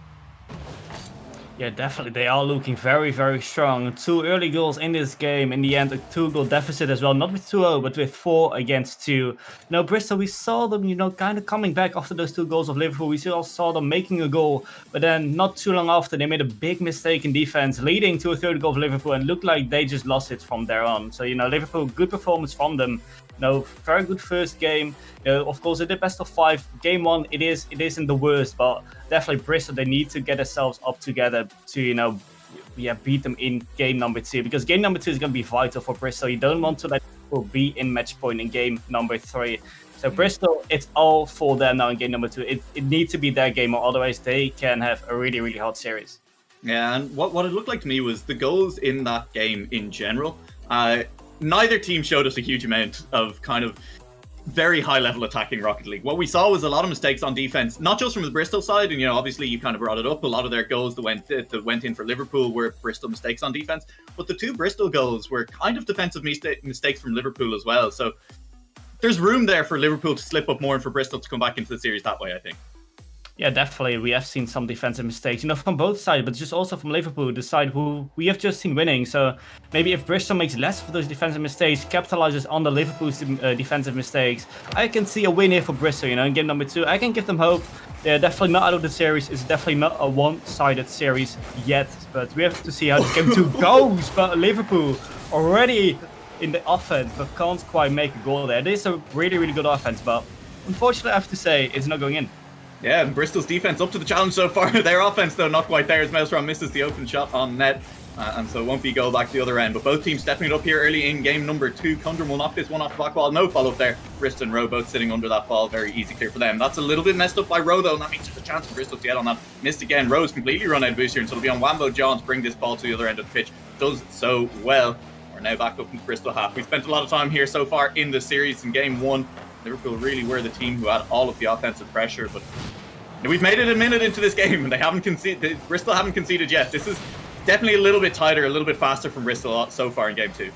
Yeah, definitely potentially looking better for Bristol in this game number 2. Definitely better than in game number 1. So, you know, a little bit of a lower pace game. Not as much goals as last game. It's just a scoreless game, 1 minute in this game. But, you know, so far we have seen some offenses, but it does not go in yet. Now we are seeing Bristol with nearly the first goal of this game number 2. It's not happening yet. It's just, you know, both teams kind of figuring out how to score against each other. But so far, no one really has done so. But, you know, we see both teams kind of back and forth, getting back and forth offenses, getting those shots in. But none of them were enough to beat the defenses. Yeah, the defense has definitely tightened up a little bit here in game number 2. We're also seeing just shots nearly land in. Rowan Wambo-John both up off that wall. It will be on target. It will be on Maelstrom to get it clear. It does so off the goal line. Rowe, though, takes it high. Look for teammates in the middle. Rista is there. Can the shot come through? Not quite. Rista and Rowe collide in the air. That means that there won't be a shooting chance. Wambo-John, though, has the follow-up and nearly launches that one top corner. Unfortunately, Maelstrom was also top corner, and so that will still leave us goalless here. With 2 minutes gone, it is Liverpool up high. That's nearly the own goal. It's still bouncing around on the Bristol line. It will get clear as Severage gets the touch to send it into the corner, and that was so dangerous and well dealt with in the end by Bristol. The pressure isn't over yet, though, as Rista's carrying this one all the way across face goal. Kundrum puts it out on the wall. Wambo-John tries to fake out. The defense has gone over 1, it's gone over 2. Put it off the back wall. The follow-up is there, and Liverpool will strike first in game 2. Yeah, and that attack is really, really clean from Liverpool. You know, Wambo-John taking it up with the air dribble. Maelstrom just too slow to get it, and Rose will just get it in. We'll just, you know, kind of get it into the open net. It was a really, really good pass from Wambo-John with the air dribble. Nearly half time here. Liverpool once again in the lead, just like in game number 1. And now, you know, the alarm bells will begin to ring for the Bristol side. You know, 1 game down, also 1 goal down in this game number 2. Doesn't look too bright for them, even though, you know, I don't count them out because, you know, it's a really even game. But, you know, half time to go, they have to, you know, get some stuff in offense. They need to score the first goal of this game for them. And yeah, right now, it doesn't look bad for them, but definitely they need to get a goal here in upcoming 2 minutes. Yeah, it's Liverpool, though. That'll be the first goal. Mistake by Liverpool. They were too focused on getting good demos and left their defense wide open for it. Yeah, definitely, you know, a little of an overcommit there as third man by Rista, and that's an easy goal there for Kundrum. Just, you know, launching the ball up, just it floats out into the goal, and yeah, that's a mistake. Yet another mistake in defense of Liverpool. You know, the offense looks pretty solid, but the defense definitely needs some work. And Bristol might, you know, we recognize the pattern now. Just defense is not the thing of Liverpool. You know, again, Bristol have scored out of that, and now we are seeing them in offense once again, but this time the defense of Liverpool is strong. It's 1-0 in this game, 1-0 in the series for Liverpool, and well, yeah, this game could be going anyway. We see a really, really even game, but now we see Liverpool in the offense trying to make the second goal for them, but can't quite make it. Bristol really wanted to take this game as well. Yeah, of course, Bristol will be. They'll be looking to do it here. That's off the Liverpool back wall, but a shot won't quite go in. Bristol will get the follow-up touch. It's still high in front of the Liverpool goal. Wambo-John has enough boost to easily get up to that one and get it clear, though. In full control of this ball, we'll get past one, look to dribble past another, picks up boost on the way. Wambo-John still going, gets a demo on the way through as well, and the ball will finally be touched clear. That was a little bit dicey there for a few seconds for Bristol. Wambo-John was looking to run the whole pitch by himself. Wambo-John now up again for this one. Will launch off the back wall. Double touch is there. Wambo-John nearly knocks it in. Angle is not quite good, but Liverpool looking very threatening. The score is still 1-1. Despite that, I think Liverpool, the team that is looking much more threatening on the offense. Yeah, we see Wambo-John, you know, his mechanics are really, really well. Just we have just seen him trying to get a double tap. We have seen him, you know, making the assist of the first goal of this game, I believe, with the air dribble. Beautiful air dribble, to be honest. Now we see him in the air once again. You know, if he's in the air, it can be so dangerous because of his, you know, mechanical ability. But so far, 1-0. We haven't seen Wambo-John making a goal yet, so that's, you know, fortunate for Bristol, but they still got to watch out really, really much for him. 45 seconds to go. Still an even game, so, you know, it can go anyway. It can go to OT as well, but, you know, Bristol definitely in a disadvantage because Liverpool, of course, got game number 1 already. Wambo-John tried for that one and he drew a lot of defenders in. There's a chance now for Liverpool to capitalise. Rista's backwards though, and so the shot won't come through. Wambo-John up the wall one more time, launches it towards goal off the left post, and Maelstrom gets a good clear. Rowe now is up front. This is now heading towards the Liverpool half with a bit of pace. Counter-attack could be here. Kundrum with a great touch. Rista forced to take it off the back wall, and so the touch will be good enough to get Liverpool out of danger for the time being. With only 10 seconds left in this match, there is still time for either team to put in the goal. It could be Wambo-John, and it will be Wambo-John with 8 seconds left on the clock. Will potentially deny Bristol the overtime they were hunting for. Yeah, the man of Liverpool so far. It is Wambo-John getting it over both defenders of Bristol. Potentially getting the second game as well on there, and the Liverpool, you know, really, really good. Yeah, performance by them so far in this game. You know, in the end, they had the pressure over Bristol at the, you know, closing stage of this game. 5 seconds to go. Looks like Liverpool is just going to close out this game number 2, unless, you know, Bristol can keep it up. But, you know, really, really good performance by Liverpool. Now we see another demo. We potentially see another goal. It's not going in. But nonetheless, it will still be Liverpool taking game number 2, taking their second game, and getting themselves into match point. And this is Liverpool looking like the best version of themselves right now. They're playing fast, aggressive Rocket League. They're getting a lot of those demos as well. We haven't necessarily seen those lead to goals, but I know this is something this Liverpool squad really likes to play around with when they're actually trying to push it offensively. Yeah, definitely. No, we see them. You know, the offensive pressure can be so deadly. Definitely, if you have someone like Rambo John in your team, you know. Yes, he has done, brilliantly, you know, a very good goal from him, a very good assist as well to, you know, bring up the first goal with the air dribble. So in the end, you know, Bristol, they gotta watch out for him, you know. Yeah, they just didn't have that offensive pressure just like Liverpool had, and really, they gotta have that in number 3, of course. They have to reverse sweep at this point, but, you know, Liverpool, they just look so strong. Definitely, they could clean sweep here if they keep playing like the first 2 games, you know, to knock out Bristol out of this tournament. And, you know, Liverpool definitely a contender to, you know, qualify for the main event. So we just have to see game number 3. Can they do it again? Can they, you know, complete the clean sweep? Or will be Bristol potentially getting reverse sweep? Let's see. That's it. We're going to need to see a little bit more offensive pressure come out of Bristol. It feels like they just haven't been on the same level offensively as Liverpool have been in this series so far. And now they're staring down the situation of a reverse sweep. They want to stay in this tournament. They want to still have a chance to qualify for a URC. This is it. This is the last ditch. There are no more mistakes left for Bristol. There's no more qualifiers left, and they're starting this game off early. And Severidge will put one in. This is how Bristol needed to start. Yeah, Bristol making a mark already early on in this game number 3. Severidge just getting a really, really good goal off the really good pass as well of Maelstrom. You know, the assist definitely can't be underestimated. And Bristol already in the lead. I think this is the first lead, or at least the first time they're getting a goal, the first goal of the game. And well, potentially make that 2. Definitely when Condrom will take that on his name, getting it from the kickoff. 30 seconds in this game, we already see 2 goals on the scoreboard, both from Bristol. Condrum straight through Rista as well. Just wasn't letting anything get in the way of him and the ball and the goal on that one. And so, yeah, it's 2-0 to Bristol. Liverpool now have a little bit of momentum to climb. Won't be feeling the pressure just yet. Not sweating when you're 2 games up in a best of 5. You're feeling okay about closing out the series still, you'd have to imagine. And with the amount of pressure Liverpool have had as well, with the passing Liverpool have had, with the shots they've had, they nearly managed to put one in, but they won't. And so we are still at 2-0 for Bristol. They got away a little bit with that one, though. That was a great bit of offensive pressure from everyone. Yeah, definitely. You know, after those 2 goals, we might see literally the same as happened in game number 1, where we see, you know, 2 goals from, well, in game number 1 it was Liverpool, but then after those 2 goals it might be the opposite sides coming back a little bit. Now we see Liverpool trying to get those in-foot passes, trying to get it into the goal. It doesn't happen yet, though. They can't quite make it into the goal. But now we see Liverpool, you know, kind of getting the possession, kind of getting the offensive pressure, just like they had in game number 1 and game number 2. 2 goals, of course. 4 minutes to go in this game, so definitely a lot of time still. Bristol can't just, you know, stick in defense, because then, you know, the offensive pressure of Liverpool will be guarding them. Yeah, if you allow this Liverpool squad to run at you, as Wamba John is doing right now, you could run into trouble. That's well read, though, by Maelstrom. Gets up to it, gets the follow-up touch as well, but that will just go as far as Rowe, who will now get a chance to, once again, just dribble directly at this defense, and is doing such a good job of doing so. It's every single time, heart in the mouth. You have to hold your breath as you watch one of these Liverpool players take it up, take it high off the ceiling, and try to get it past all 3 members of Bristol. Hasn't come through for them just yet. With a minute and a half gone in this game, Liverpool have been held scoreless, and Bristol defense has done a lot better so far in this game, as I thought that shot was going to land on target. It didn't, and so Bristol will be allowed to keep their clean sheet for now, but they are not making it easy for themselves by just, you know, allowing Liverpool to come back at them repeatedly. Yeah, it's just so scary to see a Liverpool players, you know, getting a really good shot. It's just, you know, Liverpool, we have seen how offensive mechanically and how offensive, you know, deadly they can be.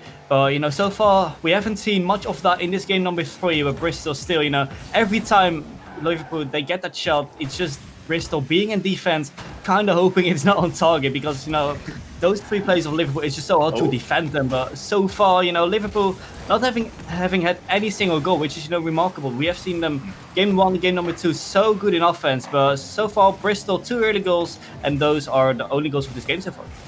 Oh, they are, and Liverpool still going at it. Not much has changed here. in the last minute of the gameplay. It's just Liverpool constantly dribbling it back up, Bristol struggling to get the ball clear at their own half, and that's really allowing Liverpool to control the boost on the pitch as well, which means they have full boost for all of these offensive plays as Bristol dribbles that one directly into Severed. If he got under the ball, could have been a good shot on target. Wambo John back into the corner. Any players in the middle, doesn't matter. His ball is being cleared, and Wambo John will demo Kundrum for his trouble at the same time. Maelstrom gets past one, Maelstrom gets past two, good pass to Severed. This will bounce back in the middle. This is very dangerous, a really good bump, and a great follow-up, well played by Bristol, and that's a really, really good counter-attack coming out of them. Yeah, definitely. The infield pass, it was really good. Road still was able to defend that, but in the end, couldn't do anything against the shot of Maelstrom. Bristol up by 3 now, definitely making the mark to begin the reverse sweep here in this best of 5 series. We have seen, of course, Liverpool taking the first 2 games, but now it looks like we see a reawakened Bristol. Definitely, when this happens, 4-0, what is happening to Liverpool? Hey, I mean, look, Dennis, I said, it's game 3, you're up 2 games, you're not too worried about, losing game 3 in a best of 5, because whatever, you still have 2 more games where you can win, but if you're losing this emphatically, Liverpool now down 4 goals, I mean, maybe you do start to sweat a little bit. The reverse sweep thoughts do start creeping to your head a little at this point, especially when it's 5-0 and Maelstrom is just bullying Wambo John in defense. Yeah, bullying him there for the 5th goal of this game, all from Bristol. Pretty unfortunate from Wambo John, I have to say, but I don't think it would have mattered anyway, because 4 goals down, 5 goals down, it isn't big of a difference. Well, maybe 1 minute and 50 seconds Liverpool with their offensive ability could have came back, but yeah, right now we aren't seeing anything of that in this game so far. 0 goals for them, really remarkable, and definitely not the performance they would have hoped for. They, of course, would have hoped for the clean sweep. Well, let's just say they want to make it really entertaining for us. They're just making a bit more fun for us on stream, but I don't know. I mean, I think if you're Liverpool right now, you're really hoping that you can get at least 1 goal in this game. Just settle the nerves heading into game 4, because, I mean, you may be 2 games up in the series. You still need to win 1 more before you actually manage to book your place in that qualifier match, and you still need to head into that qualifier match strong, This is not the end of their day if they manage to win here. No, definitely not, It can still be Bristol if they keep playing like this. They're up by 5 goals, 5 against 0, It can happen, The reverse sweep, they actually dominated Liverpool in this game, and Liverpool had nothing to say against this. So, maybe they can make a goal. It is an open net. It will be Wambo John getting at least 1 goal back, but, I can say it's just too late. 4 goals, 56 seconds. I think this game 3 will go to Bristol, but, definitely Liverpool at least getting 1 goal back. Yeah. I have to ask you, Bristol, can they get game 4 on their end as well? Can they get this series to a game number 5? I think they can, right? If the game 4 goes like this one, because Bristol have looked good. They've looked strong defensively. I think Liverpool as well just need to tighten it up defensively a little bit. They were playing it a little bit too fast and loose. The aggressive shooting wasn't there. The shots on target testing the Bristol defense just weren't there the same way we saw in game 1 and 2. I think if that gets cleaned up, Liverpool have a good chance. Even if Bristol continue to defend well, Liverpool have a good chance to take down the game 4. But, we'll have to wait and see, as Liverpool will mess up an open net on that one. And if they do that, I'm going to say it, they're not going to win the series.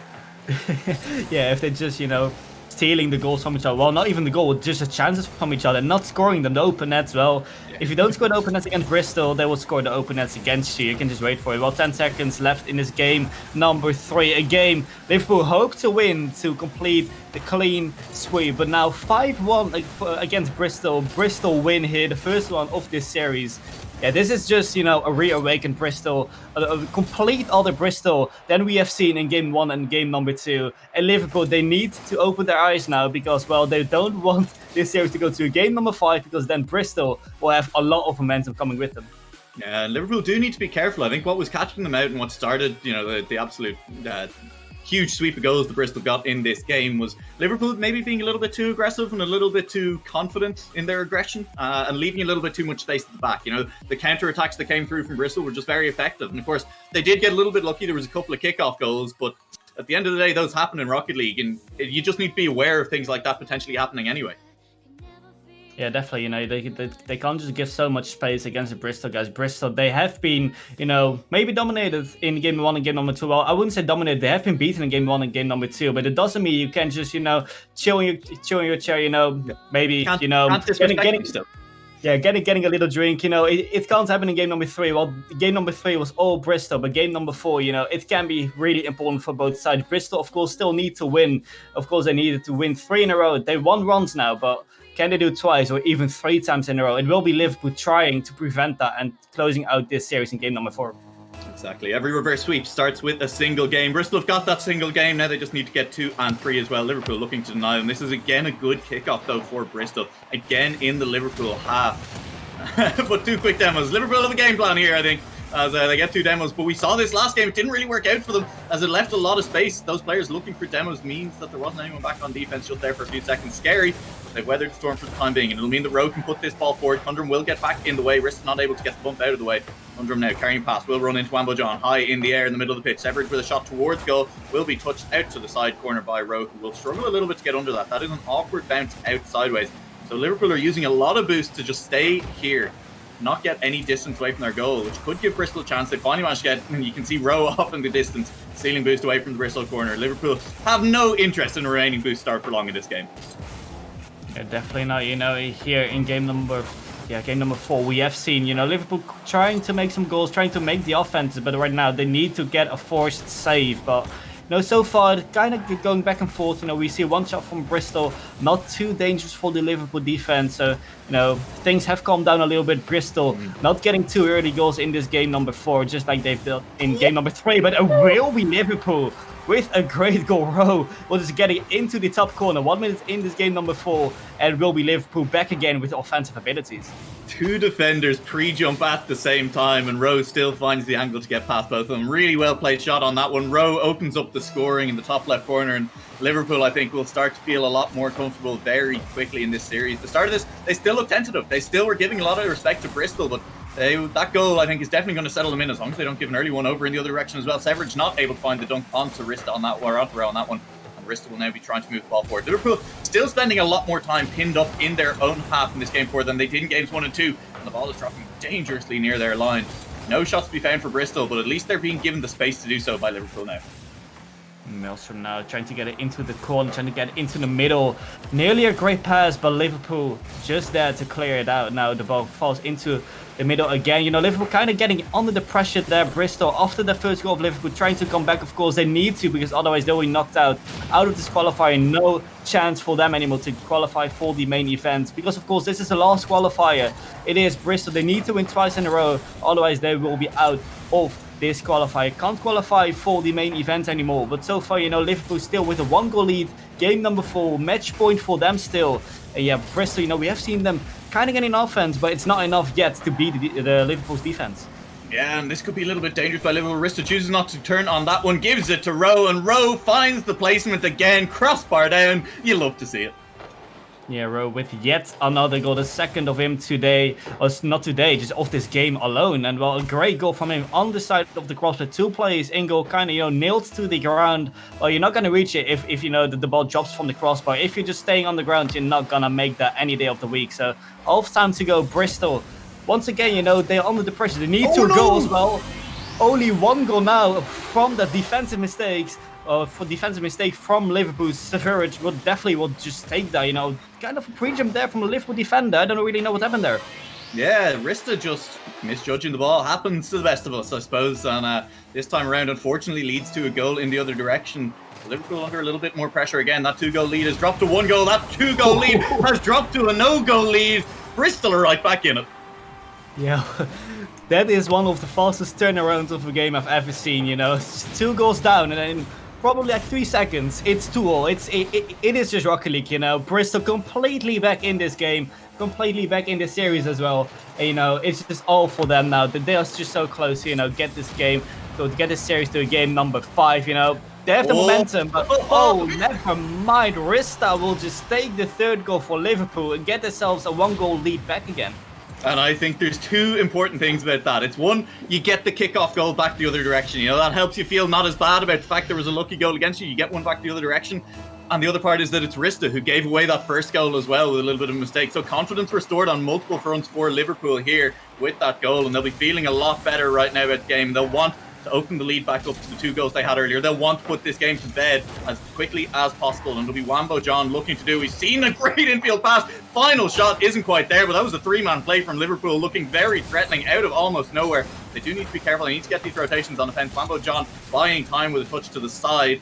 We'll buy time for the Bristol team as well. As everyone resets around the pitch, it's Liverpool who will be back on the attack. Row up high. Shot placement will not be good this time. It'll drop straight down in front of the goal though, and it'll nearly roll in straight off a Bristol player. They do manage to reset in time and manage to keep that ball off of their line. But that was so dangerous, and it was all self-inflicted. Yeah, nearly another own goal there from the Bristol side. With 1 minute to go, they need to get an offense rather sooner than later now. It is the ball on the half of Liverpool, but it is Wambo John with a lot of time to do something with the ball. Gets it past one, tries to get a block on the second one, but 1.5 minutes to go. It is Bristol. The time is ticking for them, and they need to get an offense really, really soon. They need to get the goal to send this game, to send this series to a game number 5. In game number 4, it is of course Liverpool in match point. Kind of having the pressure on Bristol as well. The ball keeps on the side of Bristol. Now finally they can get out of it. It is Sever without boost. No one to follow up as well. Now we see Maelstrom trying to get it off the backboard. No one there to follow. And there, what is that? Kundrum will just get it. No one in goal for Liverpool as well. And that just came out of nowhere, I have to say. Yeah, Wambo John, he gets the defensive touch, but it's directly into Kundrum and can't quite land on the ball. And so we are back with a minute left here in game 4 to a tie game. Bristol fighting for their tournament lives. Liverpool fighting for a spot against Salford in one of our final qualifiers. And it is all to play for here. Liverpool, they were starting to feel a little bit more confident. You could see it in the play. They were feeling a little bit more like themselves, but they've just given it all away potentially with that confidence, and Bristol will miss that one again. Uncharacteristic waste in defense for Liverpool. That is not what you want to see with 40 seconds left in a series deciding game, in a tournament deciding game potentially for your team, as that is once again towards the Liverpool goal. Bristol will try to dribble it out. It's flicked high. Bristol has Wambo John in the middle. Wambo John will take the ball, and Wambo John will put it on target. Maelstrom, though, has an easy clear. Will manage to get it past Bristol as well, and so there's 2 Liverpool players stuck up. It's Rose, the last man back. Rose, a lot to do on this play. Will manage to get the save, but is it directly into a Bristol player? No, there's no one there for this time around. Bristol, though, are still the team in the Liverpool half. Bristol still have the pressure. With 10 seconds left on the clock, nearly, it is going to be a chance for Bristol once again. There's one chance left in this game. You have to feel for either team, and Wambo John has Bristol alongside. Wambo John taking it into the corner, will go high, will go towards the middle, will go off the ceiling, will be denied by Kundrum, the goal scorer earlier. There is still one last chance left, though. Road is down. Rowe has their shot. It's denied by Maelstrom on the line. Liverpool don't want to give this game up, don't want to give this series up easily. They're going till the last second, keeping this ball alive as high as possible. Bristol will finally let it drop, and we have gone to overtime with a very exciting final few seconds. Yeah, I could completely agree with you there. Liverpool nearly getting the goal there. Great save though from the Bristol's defense, but it's still every Wembley nearly getting it in off the demo as well, but it's not happening yet. We're still playing here in OT, but Liverpool looking so strong, and our fans off the crossbar. I can't believe how Bristol are still alive, but they still are, and they still, have the chance of winning this series. That's it. Wambo John misses an uncharacteristic open net. Rowe just can't find the shot placement that opened up this game, and so Liverpool are still playing this game. Bristol are still fighting for it. That shot's on target, and it'll go in. Severin puts it away, and we're going to go to a game 5. The reverse sweep is still alive for Bristol, and they've done it all in overtime. Ladies and gentlemen, I guess you can just make yourself up for a great game 5 here in Champions Field. Winners are Bristol, and we see them winning here in OT. Quite against the run of play. We have seen Liverpool getting so much pressure after the 3-0, and yeah, just in the 0-second mark, they nearly had a goal as well. And in OT, they nearly had the goal. But just from one counter-attack, Bristol managed to take the victory in game number 4, sending this series to game number 5. It is the clean sweep for Liverpool, but it can be a reverse sweep for Bristol. And Dennis, I thought that was it. I thought when we saw Rowe put away those 2 goals with just great precision as well, it looked like Liverpool had found their scoring groove again. They'd found their precision. They were doing what was needed to actually win the game, which was put away the chances that they'd been creating for themselves. And then it just kind of stopped. They just stopped scoring. Bristol were allowed back into the game, and Bristol are the clinical ones in overtime, which means we now have a game 5. It doesn't matter that Liverpool won the first 2 games. At this point, it barely matters that Bristol won the last 2 as well, except for the fact they're coming in with momentum. All that matters is whoever wins this game will still have a chance to qualify for EURC. We'll book a date with Salford in that last qualifying game. And it is 100% all to play for right now. Yeah, definitely. Now Liverpool trying to create an early goal. It doesn't go in. It's an easy save for Kundrum. And we are seeing Bristol now in the offense trying to get a first goal. Great drop down, but great save as well, bro. Already, you know, we have seen him making 2 goals last game, and now in defense is really important as well. Half a minute gone and another shot. This game number 5 has been very exciting already. It has so far, but we saw a little bit of a double commit from Wambo John and Rowe, which has broken down the Liverpool offense for the time being. Wambo John backflips into that one, but it just sets it up for Severidge, and Severidge has the shot on target, and Severidge has the goal. It drops under the crossbar. Bristol open up the scoring once again. Yeah, Bristol crackling open the game number 5 here, 45 seconds, and we have seen a lot of shots already from both sides. It will be Bristol opening this game number 5, hoping to complete the reverse sweep, being, you know, the underdogs maybe in this series, 2 games down as well. And here they are 1 goal up in game number 5, so a lot of time to play though. But it looks like since game number 2, or after the game number 2, they completely, you know, woken up. You know, we have seen a complete other Bristol. It is not, you know, the Liverpool side that is, you know, dominant in the offense. Also just another Liverpool they're not dominant in offense anymore. But now we see Bristol 1 goal lead, and they still have the pressure. Yeah, Bristol just have come alive. The teams have swapped roles. It's now Liverpool looking to score against someone play. Liverpool have potentially pushed a little bit too far up here as well. Wambo John just gives that ball to Maelstrom to see what Maelstrom can do off the ceiling. Not very much. It looks like it's off the back wall for the time being. It's Rista to Rowe. It's Rowe with a shot all the way to the other end of the pitch, taken by Kundrum over into the corner. Will pick up the boost, but will be denied. Wambo John by the clear. Severidge now puts it high. Maelstrom will be behind this, but won't move forward on this. Liverpool using a lot of boost in the middle of the pitch just to do not a lot with the ball. They're kind of just delaying it here, and that's part of what's allowing Bristol to come at them so aggressively. They finally managed to get it clear a little bit. That's a chance now for Liverpool. Rista popped it high. Rista popped it again. It's off the back wall. Rowe is there. Rowe will find the finish. We're back to a tie game with 3 minutes remaining. Yeah, 1-0. It is so even this game, and yeah, also this game number 5, it can go anywhere. A great goal there by Rowe, just coming out of the air. Great pass as well from Resta. And it is all open again. Bristol's defense nowhere to be seen, and Liverpool getting the goal back, getting the equalizer in game number 5. Oh boy, it is a really exciting one. Rowe, slippery set off the back wall, doesn't have to follow up. Wambo John does, and that is a kick-off goal for Liverpool. And it was a quick turnaround for Bristol in the last game. This time around, a quick turnaround goes in favour of Liverpool. You know, the defense of Bristol kind of slow there, but it is a great flip reset nonetheless from Rowe, getting the assist to Wambo John. Wambo John in the end with the great shot as well.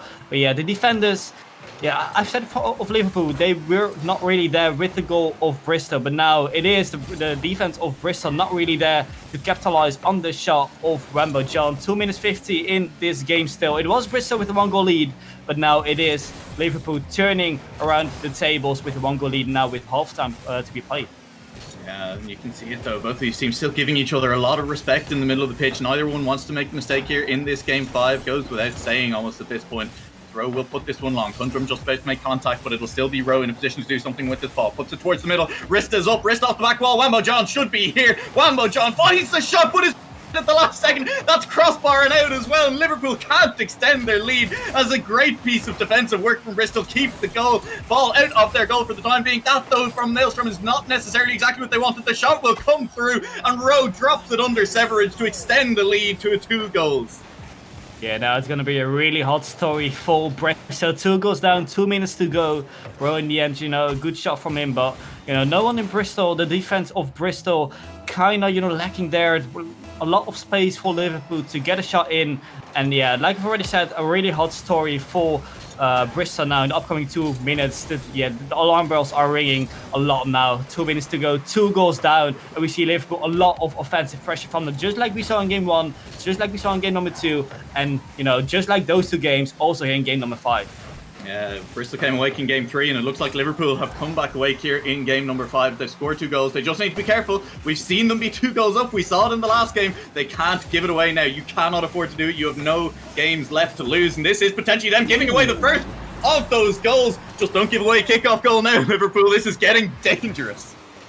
Yeah, Kundrum will get the goal. Not the best touch there for Wambo John, as Kundrum can get a top corners. No one in the goal of Liverpool. 1 minute to go. Bristol bringing back the 1 goal deficit from being 2 goals down. Well, the last 1 minute could be very, very spicy. It's just all for Bristol. They need to make the game now. They need to make the offenses to bring this game to an OT. I think everyone here who's not a Liverpool fan would wish an OT here, would wish that Bristol would make that third goal in this game number 5. But we now see Bristol, kind of coming back in the offense. Good to see that after, of course, the third goal of Liverpool, but nearly Bristol could get a third. It doesn't happen yet, but they have a lot of pressure now. They do. The shots just rattle a little bit wide. Great defensive work by Liverpool as well to keep it out. Wambo John and Rowe are both up for this one. Wambo John off the back wall will choose not to go for that. Rowe does a good job of carrying this ball further. Gets it past the one as well. This is huge for Liverpool. It's buying a lot of time. It's buying a lot of pressure as well. Ball across the face of goal. No follow-up shot there. Wambo John not enough speed or boost to get to that. So Liverpool will not find another goal for the time being, but Liverpool will still have pressure. Kundrum, though, is coming back the other direction with a lot of pace. Will land on this ball. Will set it up for Severage, potentially have a go himself, but will not find it this time around. And Liverpool now are breaking out of their own half. There's nobody in the Bristol goal. That is a shot on target. Kundrum just about manages to rotate back in time. Denies Liverpool that extra goal that would put this game out of reach. And with just 30 seconds left, it is still all to play for. And we are in a game 5 where Liverpool dominated 2 games. Bristol dominated a couple of games themselves. And it is still anyone's to play for. Yeah, this Bristol, they need to get an offense now. 20 seconds to go. The time is really ticking in this game number 5. Liverpool with a 1-goal lead. This will be one of the last chances. Bristol trying to take it up with Maelstrom. Not the best hit from him, unfortunately. Here we go, last try. It's going on. That's a great demo. That's huge. That demo is huge. It's going to go in. We're going to overtime. That demo, oh my god, in the goal of Liverpool as well. It will be Severage with the goal, but that will be rewarded by Kundrum. Kundrum with a great demo in goal of Liverpool. 2 seconds to go, and absolute scenes in game number 5. I counted Bristol out, but kick off goal. Rista up, Rista off the back wall. Wambo John, he's missed. It's the open net and he can't put it in. We're going to go to overtime. It's still in the air. Maelstrom will not keep it up, and that was the chance for Liverpool to put this series to bed. They had no right even getting that chance, but we are here in overtime anyway. Liverpool, man, I have to say, that's so many chances as well. Every time at this clutch moments. No! Oh my god! No way! 9 seconds gone in overtime, and Liverpool make the game losing mistake, the series losing mistake, the tournament losing mistake, and Severage is the player to put them away. Yeah, we see Severage in the chat. GG's, I'm shaking. Well, lad, you can be shaking. That performance from him was beautiful. He has been popping off all series. In the end, the reverse sweep, the 2 seconds left, goal there to secure OT. And in OT, a few seconds in, it will be Severage getting the hat-trick as well, getting the 4-3 in OT. Oh my god, what a series that was. A reverse sweep. Liverpool nearly taking it in OT as well.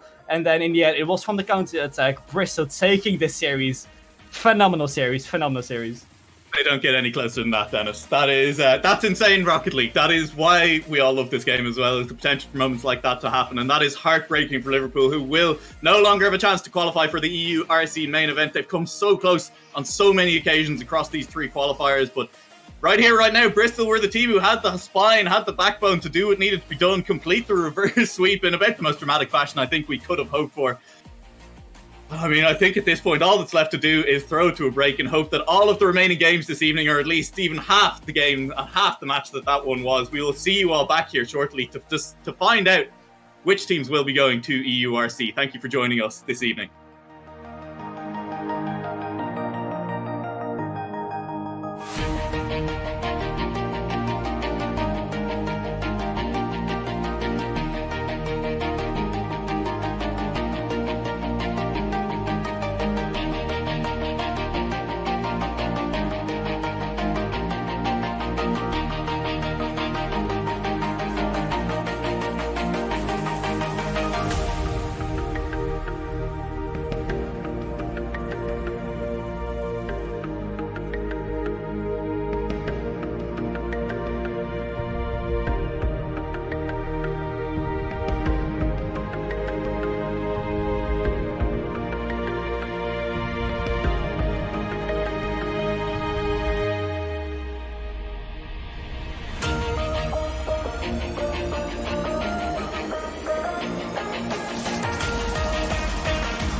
turn toward me and look so weak.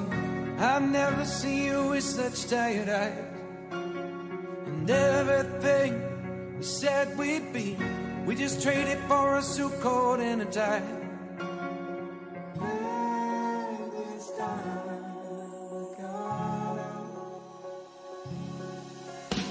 And underneath the rows of trees, I will see you where the ocean meets the sky.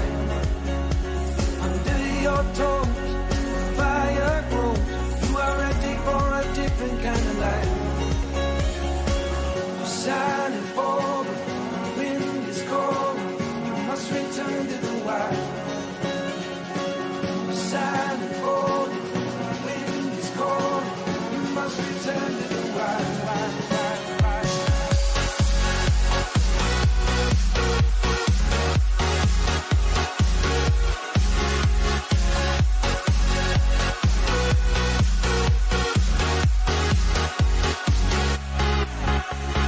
Follow me down, there's no one around. Lay back and take your socks and shoes right off.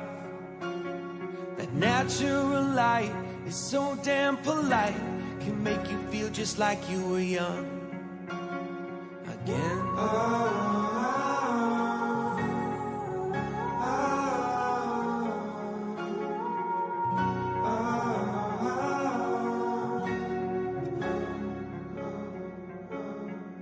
Standing underneath the rows of trees, I can see where the ocean meets the sky. Under our clothes, a fire grows. We are ready for this life of running wild. We're running wild. Underneath the rows of trees, I will see you where the ocean meets the sky. Under your toes, the fire grows. You are ready for a different kind of life. Silent for the wind is cold. You must return to the wild. Silent for the wind is cold. You must return to the wild.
And welcome back to the caster desk, where we are attempting to take it down a notch after we have just witnessed one of the most insane series of Rocket League I've ever seen. And honestly, Dennis, I'd imagine it's the same for you. Yeah, definitely. It was one of the most impressive, one of the most intense series I've ever seen in Rocket League. 2 seconds left. Liverpool, they were on the verge of, winning, actually. And then it got to OT, and straight in the OT in game number 5, it was Bristol taking the win. Nonetheless, yeah, it was a great series, I have to say. Game number 5s are always nice. Reverse sweeps are even better. But if something like that happens, then, yeah, all I can say, this is just Rocket League, man. It has been an impressive series. Yeah, it's been a crazy day of Rocket League, and of course, we have a little bit of time here. We're waiting for the players to finish their warm-up match, work out the bugs, and so we've time to take a quick look at how the entire day has gone. Look at what teams have qualified so far. Of course, we have Tilburg United qualified, and of course, they beat Salford Lions, who we are now going to see taking on that big Cogs University of Bristol team that we just saw take down Liverpool, and of course, the University of Birmingham Badgers beat the University of Birmingham Beavers, who are currently fighting in the other qualifying match against the Durham Defenders to get through. So a lot of strong teams playing, and a lot of very good teams have made it through. The EURC main event is going to be pretty stacked, and honestly, even these qualifying teams I could see making it pretty deep. Yeah, definitely. I can see, of course, this is the qualifier game. It will be either Salford or it will be Bristol qualifying. We have seen, Bristol, the first 2 games against Liverpool weren't the best, but then the reverse sweep came out. So, they have a lot of momentum coming into this series. Salford, of course, got game 5 as well against Tilburg University, which was quite unfortunate for them. But nonetheless, here they are still, in the loser bracket. They had 2 lives, Salford. First in the winners bracket, they didn't take it there in game number 5, and now they are here in the loser bracket, hoping to win against a team that comes out with a lot of momentum, maybe played one of the most intense series of their lives, and straight away they have to play another series. So it's going to be interesting to see, will it be momentum for them coming in with them, or will it be just still the intense feeling, the adrenaline floating through their bodies coming into the series. Yeah, that can be the way in Rocket League, as you just keep that adrenaline moving, keep those hands pumping, and you can get those wins out. Of course, Salford will be feeling pretty comfortable coming through as well, because Salford actually took down this Bristol side 3-1 in the upper bracket earlier in the day. That's how this Bristol side ended up in the lower bracket. So in the head-to-head, Salford Lions coming in with the advantage. Yeah, I would say, Salford, coming out of the winners bracket kind of have the advantage, maybe also the better players. But I think we said it as well of the Liverpool side against Bristol. And Bristol, they have done an incredible underdog story over this day. So, it might happen they're going to qualify. They've had an incredible performance all day long. And right now, they just need to win one more game. And then they qualified. Then they completed the underdog story completely. And Salford, it will be their last challenge. But Salford, of course, they were in the winners bracket final. Now in the loser bracket final, they definitely do not want to get knocked out here, because that would, that's just really painful. Twice in a row, of course, in the first game, it was game 5, and now here, we are still yet to be seen this series, but it's going to be really interesting. Both teams keen to take this game, the last game of this evening, so it's going to be a really interesting one. Yeah, and I have to be honest with you, Dennis, I'm kind of rooting for Bristol to win this series, and there's one specific reason, and it's quite a good reason, and that reason is that Bristol win, Tylacto is going to lose his mind trying to do seeding for the upper bracket for the actual main event. Yeah, Bristol, it's just coming out of nothing, and if they qualify here for the main event, yeah, that's gonna blow my mind. That's gonna blow your mind. It's gonna blow everyone's mind. But they still need to make it happen against Salford. Salford, of course, expected to win, but also last series we expected Liverpool to win. So it can go any way. It is Bristol having a lot of momentum from that last series, having a lot of adrenaline.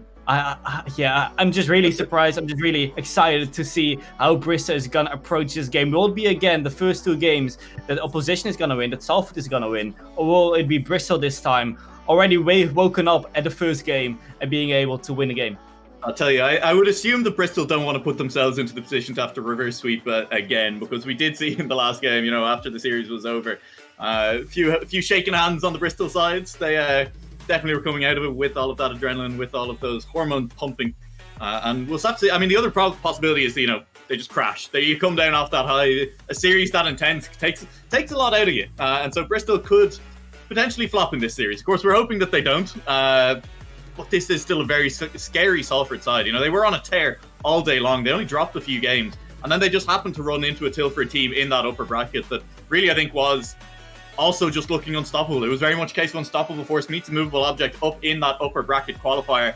And Salford have been dropped down. They've been sitting on their hands for a couple of hours now. They need to come back in. They need to hit the ground running against this Bristol side that has a lot of momentum coming through.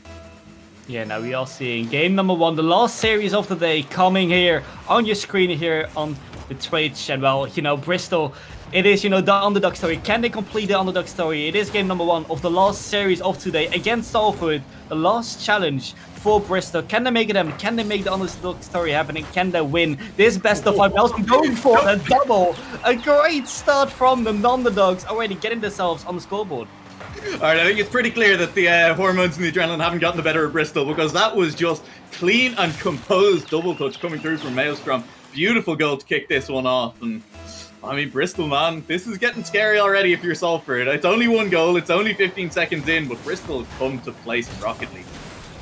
Yeah, definitely they do. Conundrum in the defense now, need to get it out. Of course, you don't want to, get conceded now. Of course, yeah, the pump up, if you get the first goal after a few seconds, that feels great, but it feels even worse if you get conceded straight after. They don't, because they can keep it up against the offensive Salford team. But so far, Bristol, a 1-goal lead for them, great start for them, but still a big journey for them still in this best of 5 series. Yeah, and they're under a bit of pressure there from the Salford side. But of course, Bristol got a defensive masterclass in the last game, trying to keep that Liverpool squad out. And once again, they've turned defence into attack. They're back on this counter-attack, and they're keeping a bit of pressure off their own on. Arton, though, will finally manage to get this ball there from Salford. Camo is up under it as well, and Camo bangs that one home straight over the top of the Bristol defence. And that is a good follow-up goal from Salford in this series. Yeah, great goal there from Camo. Good follow from Camo, and Arton, of course, also with the assist on Camo. But I know Camo a little bit. He's great in offense. He's a really fast-paced player. Definitely Bristol need to watch out for him. He's just shown a warning, the first goal from him. But you can't just keep you can't lose track of Camo. But now we see Bristol in the offense yet again, trying to get another 1-goal lead. But so far, kind of back and forth, both teams trying to get themselves into the lead, but it's now Salford in the offense. Can't quite make it into goal. All of a minute played, and still both teams have made 1 goal. Yeah, and that was a big demo fight from Severage to keep the offense from continuing right there. And now Severage trying to get this ball clear as well. Will have the pace, will have the flick to get past one, has a clear field in front, but not enough boost to do anything with it. And Jiggy returns to the favour of the demo. Ball is still looking to get across the face off the Salford goal here. Maelstrom will put it towards the goal, but Arton will have an easy clear off the line. And so now it is on Bristol to try and get this momentum back that they have lost in this game. Try to get this pressure back in. Good bump in the goal means that there's a little bit of space, as there's definitely a game plan here for Bristol. They've come in with a lot of bumps, a lot of demos, and they're looking to make this Salford side uncomfortable. See if it works out for them. That's towards goal. Jiggy does not get dunked by the player in front, and Arton now has an open net in front. Will just roll it down the length of the pitch, and Conundrum can't get back in time. Sustained pressure from Bristol, but maybe a little bit too sustained. Yeah, in the end, they had offensive pressure, Bristol, but in the end, no one back there to defend the goal, to defend the counter-attack from Salford. The Salford will just take it, not, the hardest goal for them, but, they'll definitely take it. It is the lead now for Salford. After we saw the first goal from Bristol, it is now 2-1 in favour of Salford. Half-time to be played in this game. Number 1, of course, last series, we have seen Bristol also kind of in this scenario. Well, even worse, they were 2 goals down against Liverpool, so definitely they can still bring it back, but, at least they now know how Salford plays a little bit. Always game 1 is a little bit seeing how the other team is going to play. Maybe even the first 2 games, not seeing how the other team is going to play. But Severage, oh my, just getting it by himself, beating all the players and getting the goal on his name as well. I think you can mark the moment where Severage ran out of boost. And it was while he was at the halfway line there. Went the rest of the pitch around every player on the Salford team. Ties the game back up with 2 minutes 20 left. It is 2-2 on the scoreline. Both of these teams really want to take down game 1, want to put yourselves in that strong position for taking down the rest of the series. Maelstrom's going to do a good job of keeping Bristol on the forward foot, keeping Salford on the back foot, keeping Salford pinned up in this half. And they will finally manage to get the ball clear. Jiggy now has it long, is there to Maelstrom. Camo is reading it all the way across. This is a chance for an infield pass. It's there for Jiggy, and Jiggy tries to go under the defense. It is there. Huge save by Maelstrom as well, and great defense by Bristol, keeping their goal line clean for the time being. Will deny Salford one more time, but they still manage to get this ball clear. Conundrum will be under it, will not manage to do anything with it. Severage looking to now finally get the hit long. but a lot of boost on the Salford side means that they will just be able to keep these shots raining in for as long as they want. Finally now, it does look like Bristol. Nope, never mind. Won't get the ball clear. Ball's rolling across. Let's go. Huge demo comes through, but there isn't any follow-up from the Salford lines. They won't find a goal just yet. And this has just been so much pressure, so many shots, but none of them have found their mark. Yeah, so far Salford really, really strong in offense. Well, they haven't made the goals they wanted yet. Only 2 goals, but now infield pass. It is a clean shot now. It's going top corners, and once again, Severidge getting the second on his name, completely against the run of play. But Bristol definitely will take that. You know, all the pressure was there from Salford. They took 1 counter-attack, and Bristol is back here. A 1-goal lead once again. Yeah, that's nice play by Bristol. It's one of the things I think they've done really well all night long. It's just following up on those plays when they're in front of goal. There's always someone else rotating in to take the shot when need be. And in this game, it was Severidge, and it's opened up to a 1-goal lead with a minute left in the game. Maelstrom is up for this, but will just be beaten out by Jiggy. Not even a contest on that one. Dunk attempt comes through, but nothing to come of it. Now, there's a lot of space in front of the Bristol player. Severidge will just put it high off the back wall. Will go for a follow-up touch. Will miss the touch, but it's opened up space for Maelstrom to take the shot. Will not get it, and a good down by Severidge will cut out the attack. Straight out of the Bristol playbook. They love taking those demos to cut out an attack, to open up a bit of space for them in the middle of the pitch.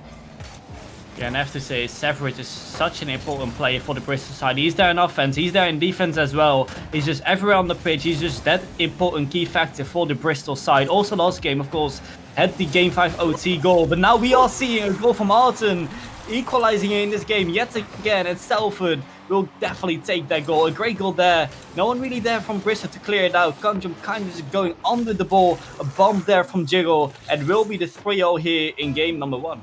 It just got a little bit loose, it got a little bit scrappy from Bristol, and they're just trying their best to give me a heart attack tonight, I can tell, because we are now with just 30 seconds remaining in this final series of the night, in game 1, still tied at 3-3, and potentially heading to an overtime in our first game. There's still time, though. 20 seconds left on the clock for either of these teams together. We've seen Bristol get plenty of them, and we've seen Arton go under that ball. Maelstrom with a huge clear off the line. We'll keep the goal line clear for Bristol. We'll keep them alive in this game. That's a good down by Severidge. The ball's there for Maelstrom. Can't get the contact. Kundrum over on the side. Will have a chance to carry this. Has enough boost to carry it off the back wall. Has the second touch as well. It's dropping in front of the goal. Severidge is there, but can't get it as Arton and the team get it off the line for the time being. It'll drop for overtime, and Bristol, just calm down on these last second plays, please.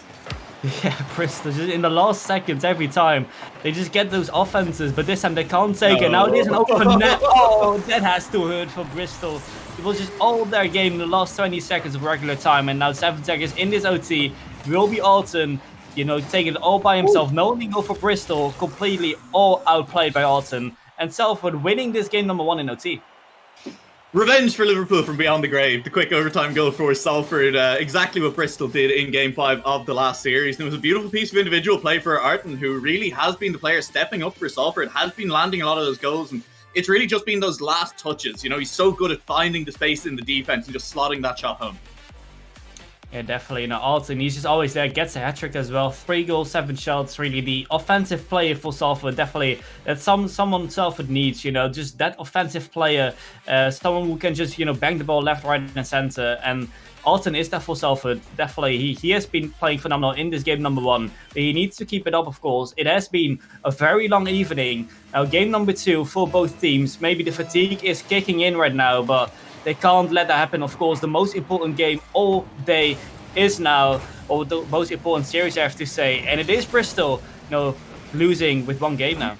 Yeah, of course, you know, this isn't the most important game, because we all know that even if Bristol lose this game as well, they're bringing us to a Game 5. Just the way these games have been going, the way these series have been going for them all night long. We'll see how it goes. That's a good clear by Kundrum off the ceiling, coming into this game a little bit. Used a lot of boost to do it, though, and so the attack does break down. Steals away the Salford boost at the other end, which should delay this counter-attack by Salford. And that's a huge clear. That's a shot on target. Jiggy's the last man back. Does manage to get it clear. Kundrum, can he find the angle to wrap it back around? Gets the pass in field. Jiggy recovered so well off that, though. And now it's passing in field to Camo.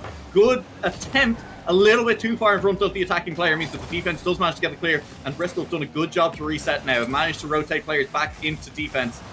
We'll just reset. It's just straight up. Both teams running at each other right now in the middle of the pitch. Kundrum high. Kundrum with a follow touch. Severidge following into the corner. Severidge misses the ball. And clear comes through for Camo. With a minute gone, both of these teams feeling each other out. But it is fast-paced Rocket League.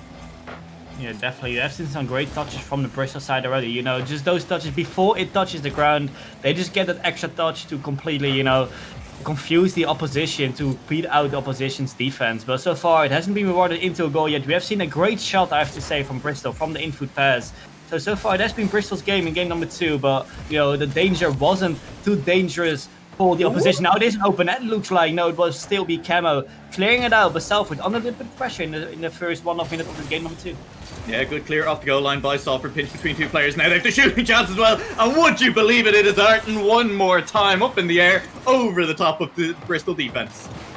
And every time Bristol have that pressure, also last game, it will be Arton who's just saying, nope, I'm just going to score now. And he does yet again. 1 goal for Salford against 0 of Bristol. 1.5 minute in this game number 2, and Salford already getting themselves in the lead, hoping to get into match point. Well, of course, we have seen the exact same scenario last series on Liverpool. We're up by 2 games. But in the end, Bristol reverse swept them. Game number 5 OT, so definitely, if Salford wins this one, it's definitely not over yet. But this game number 2, it's still up and running. At 3 minutes to go, Bristol losing with 1 goal. Yeah, still plenty of time, though, as you say, to come back into this one. 3 minutes on the clock. Bristol looking for a bit of offensive pressure, looking for some shooting chances of their own. Not finding those. It's all Salford in the middle of the pitch at the moment. They're just doing a good job of pushing this ball a little bit further forward with a little bit more pace and following it up better as Arton nearly makes contact with that one over the top of Kundrup. Couldn't quite, though. Chance for Bristol to counter-attack right now. Will be immediately cut out. Camo now carrying it forward. Arton in the middle. Good attempt at the infield pass and just goes for the bump on the player. The Bristol defense looking a little bit rattled out now. Haven't really managed to reset, and that will mean that Jiggy just puts another goal in, and it is now 2-0 to Salford in this important game too. Yeah, Jiggy will just take it all by himself. It doesn't need any teammates. Just beats out the defense. A little whiff, I think, in defense of the Bristol, Bristol's defense. And half time to go. Yeah, losing by 2 goals. It's not looking bright for them, Bristol. Of course, we have seen them playing very good. A great save from Arton, the man of Salford so far. But yeah, Bristol, they just can't seem to find any shot in the net. Now they're banging all the shots, but it's just not enough to beat the Salford's defense. Incredible defense from Salford, just there keeping their goal line clean, and they will deny Bristol, and denying Bristol those kickoff goals. Nothing to be sniffed at. They've gotten a few of them so far in this series and so far this evening. And it is still Salford managing to keep them goalless in this game too. Bristol now looking to get clear of their own half. It's directly to Camo, who will knock it off the back wall. Maelstrom is backwards up for it. Won't manage to boost up to it because of that, and just means Jiggy is getting a chance to carry it through as well. Well put out by Maelstrom. It's over to Severidge. Good attempt at passing coming through from Bristol, but it's just so well read by Salford every time. They're not leaving the space for those passes to be completed. Yeah, now so far it has been Bristol now in the offense trying to get a goal, but every time it's just not enough. The defense of Salford is looking really, really clean. No goals conceded in this game number 2. Trying to go for a flip reset possibly, but it's getting cleared out by the opposition. Yeah, it's Salford. All they gotta do is maybe time waste, getting some offensive pressure on the Bristol side, like they're doing now. I can't see Bristol coming back in this game number 2. It has been just all Salford. If it's not an offense, then in defense. Even though Bristol had some pressure, it's still the defense of Salford looking really, really clean. And just the shots of Bristol weren't enough. Now we see a shot which could have maybe been enough, but Jiggy says no, getting the save and still a 2-goal lead for Salford.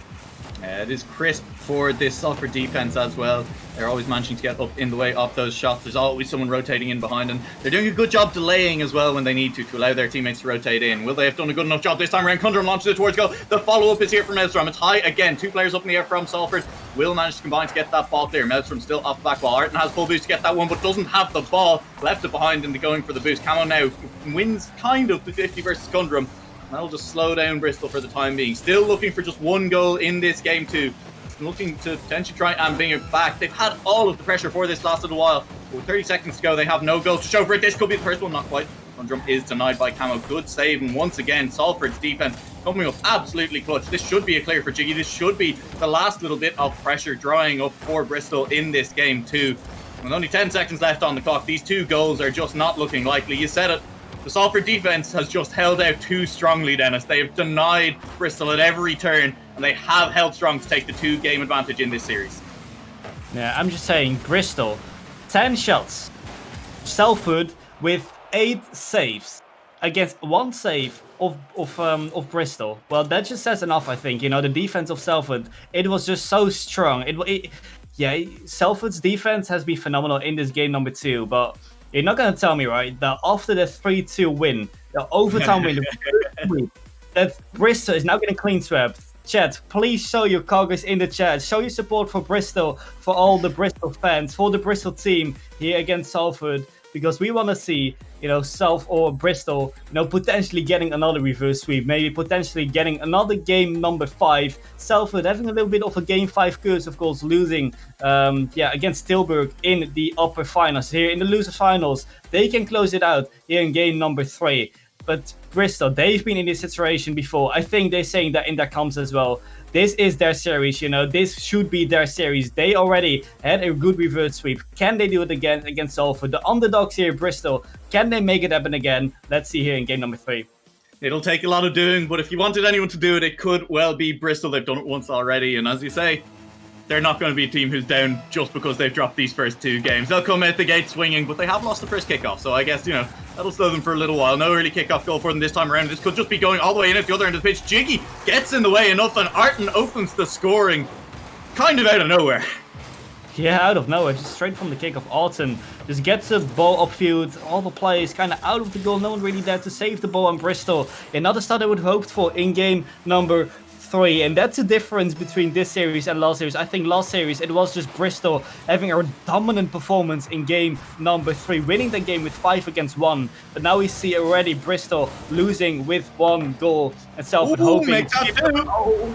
That's 2 indeed. Salford getting the second goal, a defensive mistake from the Bristol side, and now it's gonna be really hard. Already early on in this game, 18 seconds in, 2 goals down. It's not looking bright for them in this game number 3. Not looking ideal at all. And of course, up against Liverpool, Bristol did make those big comebacks, the big turnarounds when they were 2 goals down, but Liverpool were looking a little bit shakier on defense at times. This Salford squad have looked tight, they've looked focused, and honestly, I'm not seeing many ways through for Bristol right now. Half a minute played in this game number 3. Now we see Bristol in the offense. Now the follow-up is there, Savage. I'm going to be totally honest with you. I was hoping a little bit that I would manage to jinx Salford with that, and I can't believe it. It worked perfectly as Severage just bangs that one top corner off a great pass. Yeah, who else than Severage, getting 1 goal back, and that's, the follow-up you would have hoped for. The perfect follow-up. I think you can't get it any more perfect than like Severage just did. Well, 1 goal back, and that's really what they needed. 3 goals already in the first 40 seconds of this game number 3. So, we can expect a great game number 3 here coming up. High pace, a lot of goals, and Bristol still down by 1 goal, but, might be not for long.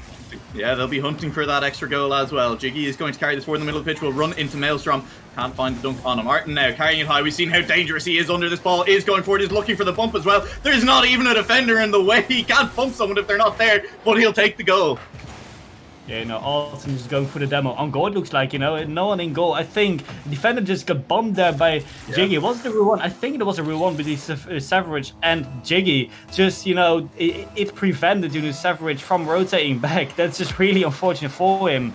But again, Bristol, they are looking at a 2 goals deficit instead of a 1 goal deficit. And again, less time remaining in this game number 3. It's even harder now to get back from this 2 goal lead from Salford. It definitely is, but I mean, we're still nearly at 4 minutes. No matter how long these games seem, there is plenty of time remaining. That's not a great touch by Arden. That means there will still be pressure here for Bristol, but no players to actually create that pressure. Maelstrom now in the middle of the pitch has taken off, has Kundrum in the middle. Won't manage to find them. They'll both whip the ball, give Arden plenty of time to get this clear. Get the ball clear off the Salford half. And Jiggy is just up in the other half, causing mayhem in the Bristol defence and opening up the space for Camo to do whatever that was. Camo, oh my, that's a shot in the half, from the half line. Top bins, you can't get it more top bins than that, It's just not even hitting the post, not even hitting the crossbar. Yeah, so fast as well. No defender could save that shot, and Camo will definitely take the 4 goals for Salford, 1 for Bristol, and Salford looking to clean sweeping Bristol out of this tournament.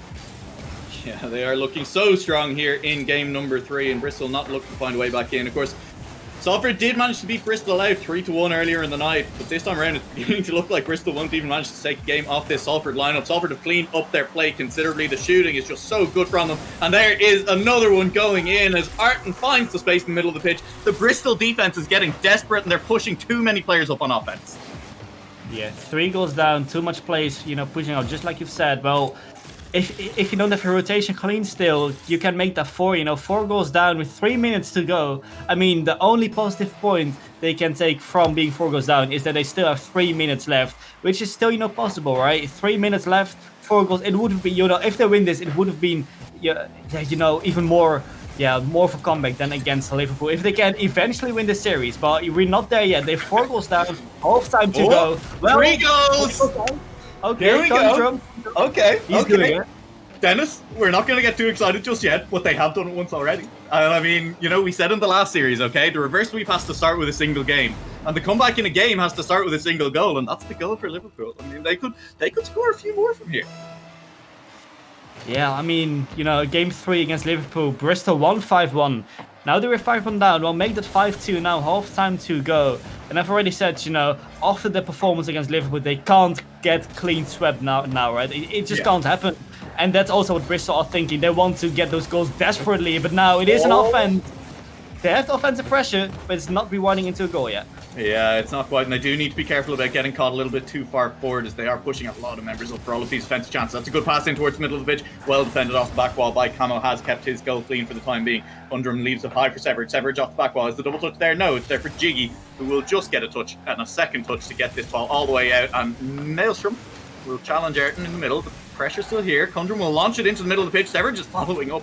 Double commit from the Salford defence, and they bumped each other out of the way, but not enough players. They only have 3 players over on the Bristol side. They would have needed 4 or 5 to break the Salford defence right there, I think. Severage now trying to get a ball into the middle, trying to keep up the offensive pressure. It looks like, the defense of Salford is kind of panicking. They have the 3-goal lead, 1 minute to go. All they gotta do is not throw, and all Bristol gotta do is just score, No one there to follow up, though. I would have expected more offensive pressure there from Bristol side. Now, ball coming off the cross with Gundrum. Tries to keep it up, but again, it's not on target, and they need a goal right now, because otherwise, the time is ticking. Every second counts from this point on for Bristol. It is 2-0 Salford in the series, but it's gonna be 3-0 if it keeps like this, of course. Yeah, it will, and that would be Salford booking their place in the EURC main event, and I'm sure they'd love to do it here. They'd love to do it in dominant fashion in this final game as well. Make a statement going into the main event. Cundrum, though, is still looking tonight. Bristol still will have 50 seconds to say something about that in this game. They're under pressure in their own half, and this is not where they need to be right now. A lot of space back in the Salford half as Bristol are moving up there now. But Camo, okay. No own goals right now would be ideal for both sides. Camo had the touch, knew exactly what he was doing, I'm sure. Bristol, though, back on the offense. We'll put it directly into the middle, but well read by the Salford defense. Those touches off the wall can just leave the ball set up for the counter-attack so easily. With just 30 seconds left in this game, it doesn't feel like Salford are going to let up. Yeah, now 30 seconds, 3 goals to make for the Bristol side. Yeah, and, the defense of Salford, once again, 7 saves. It has just been the defensive presence of Salford in this series. Bristol, they just tried, I can respect the try. They got the shots, they got the offensive pressure, but it just wasn't enough to beat the Salford defense. Salford's defense, they're qualifying for the EURC main event, winning this series with a clean sweep. Bristol are out. Quite unfortunately, they made a really good shot again, of course, with the sweep in OT. Can they get one more? Oh, no. Camo, that's so mean. God damn. Give them the last goal. They deserve it. Come on. But yeah, no, as you were saying, fair play to Bristol. They put up a good fight, especially against Liverpool, that were completing that reverse sweep, and unfortunately just ran up against the Salford side, who, despite sitting quietly for a couple of hours, were still on form, still just looking really strong. And after that loss to Tilburg earlier, just really wanted to qualify in this series. Yeah, I mean, they would have been hating their lives if they would have lost this one. In Game 5 as well, of course. There were 2 games up. I think what went through there, that we need to close it out now. We don't want to let this game to go to a game number 5, because we've been in a situation against Tilburg and we lost in a situation. After this qualifier, there would be no qualifiers at all. But they've managed to secure it with a 3-0 sweep quite convincingly in game number 3, of course, being 5-1 up, 4 goals up. Yeah, I mean, it couldn't go wrong for them anymore from that point. Of course, we saw 1 goal coming back from Bristol, but it just wasn't enough. The defense of Salford was so clean. I think there's so many more shots from Bristol as well compared to the ones of Salford. But in the end, Salford made the most out of the shots, made the goals, and in the end, got the games as well, got the wins, and got the series win as well. That's exactly that. And with that, Dennis, we have all 32 of our teams now qualified for URC. I'm assuming the other qualifier has finished. It has, with Durham Defenders making it through at the end as well. So 32 teams qualified for the EURC main event. And I mean, some teams missing that I think we would potentially have expected to make it through. You know, I think it's a little bit surprising that Liverpool didn't get another shot tonight, being denied there as they were in 5 games that we saw by big cogs from the University of Bristol. And a few other teams that just dropped out early on in competitions and various qualifiers. But at the end of the day, the teams that have made it still looks like a great lineup, looks like it'll be a great event.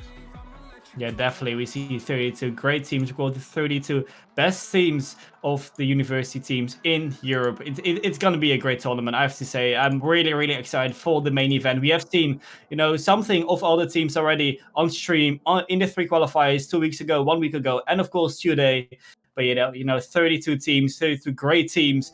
Quite unfortunate to see Bristol not making it after making a really, really good shot against Liverpool, beating, maybe one of the top favorites to win this qualifier. Beat Liverpool in Game 5 OT with a reverse sweep, but they couldn't do the same against Salford. And Salford, they will be really happy with that because they will be going to the main event. And yeah, it's going to be a great event. 32 great teams playing against each other. It's going to be a really, really good tournament. Yeah, I'm looking forward to it, and I hope everyone at home is as well. And honestly, I think that's a great note to end tonight on, to end all of our qualifiers on. Thank you very much for joining us here, and we will see all of you back for the EURC main event in the near future.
Started to fall, and where were you?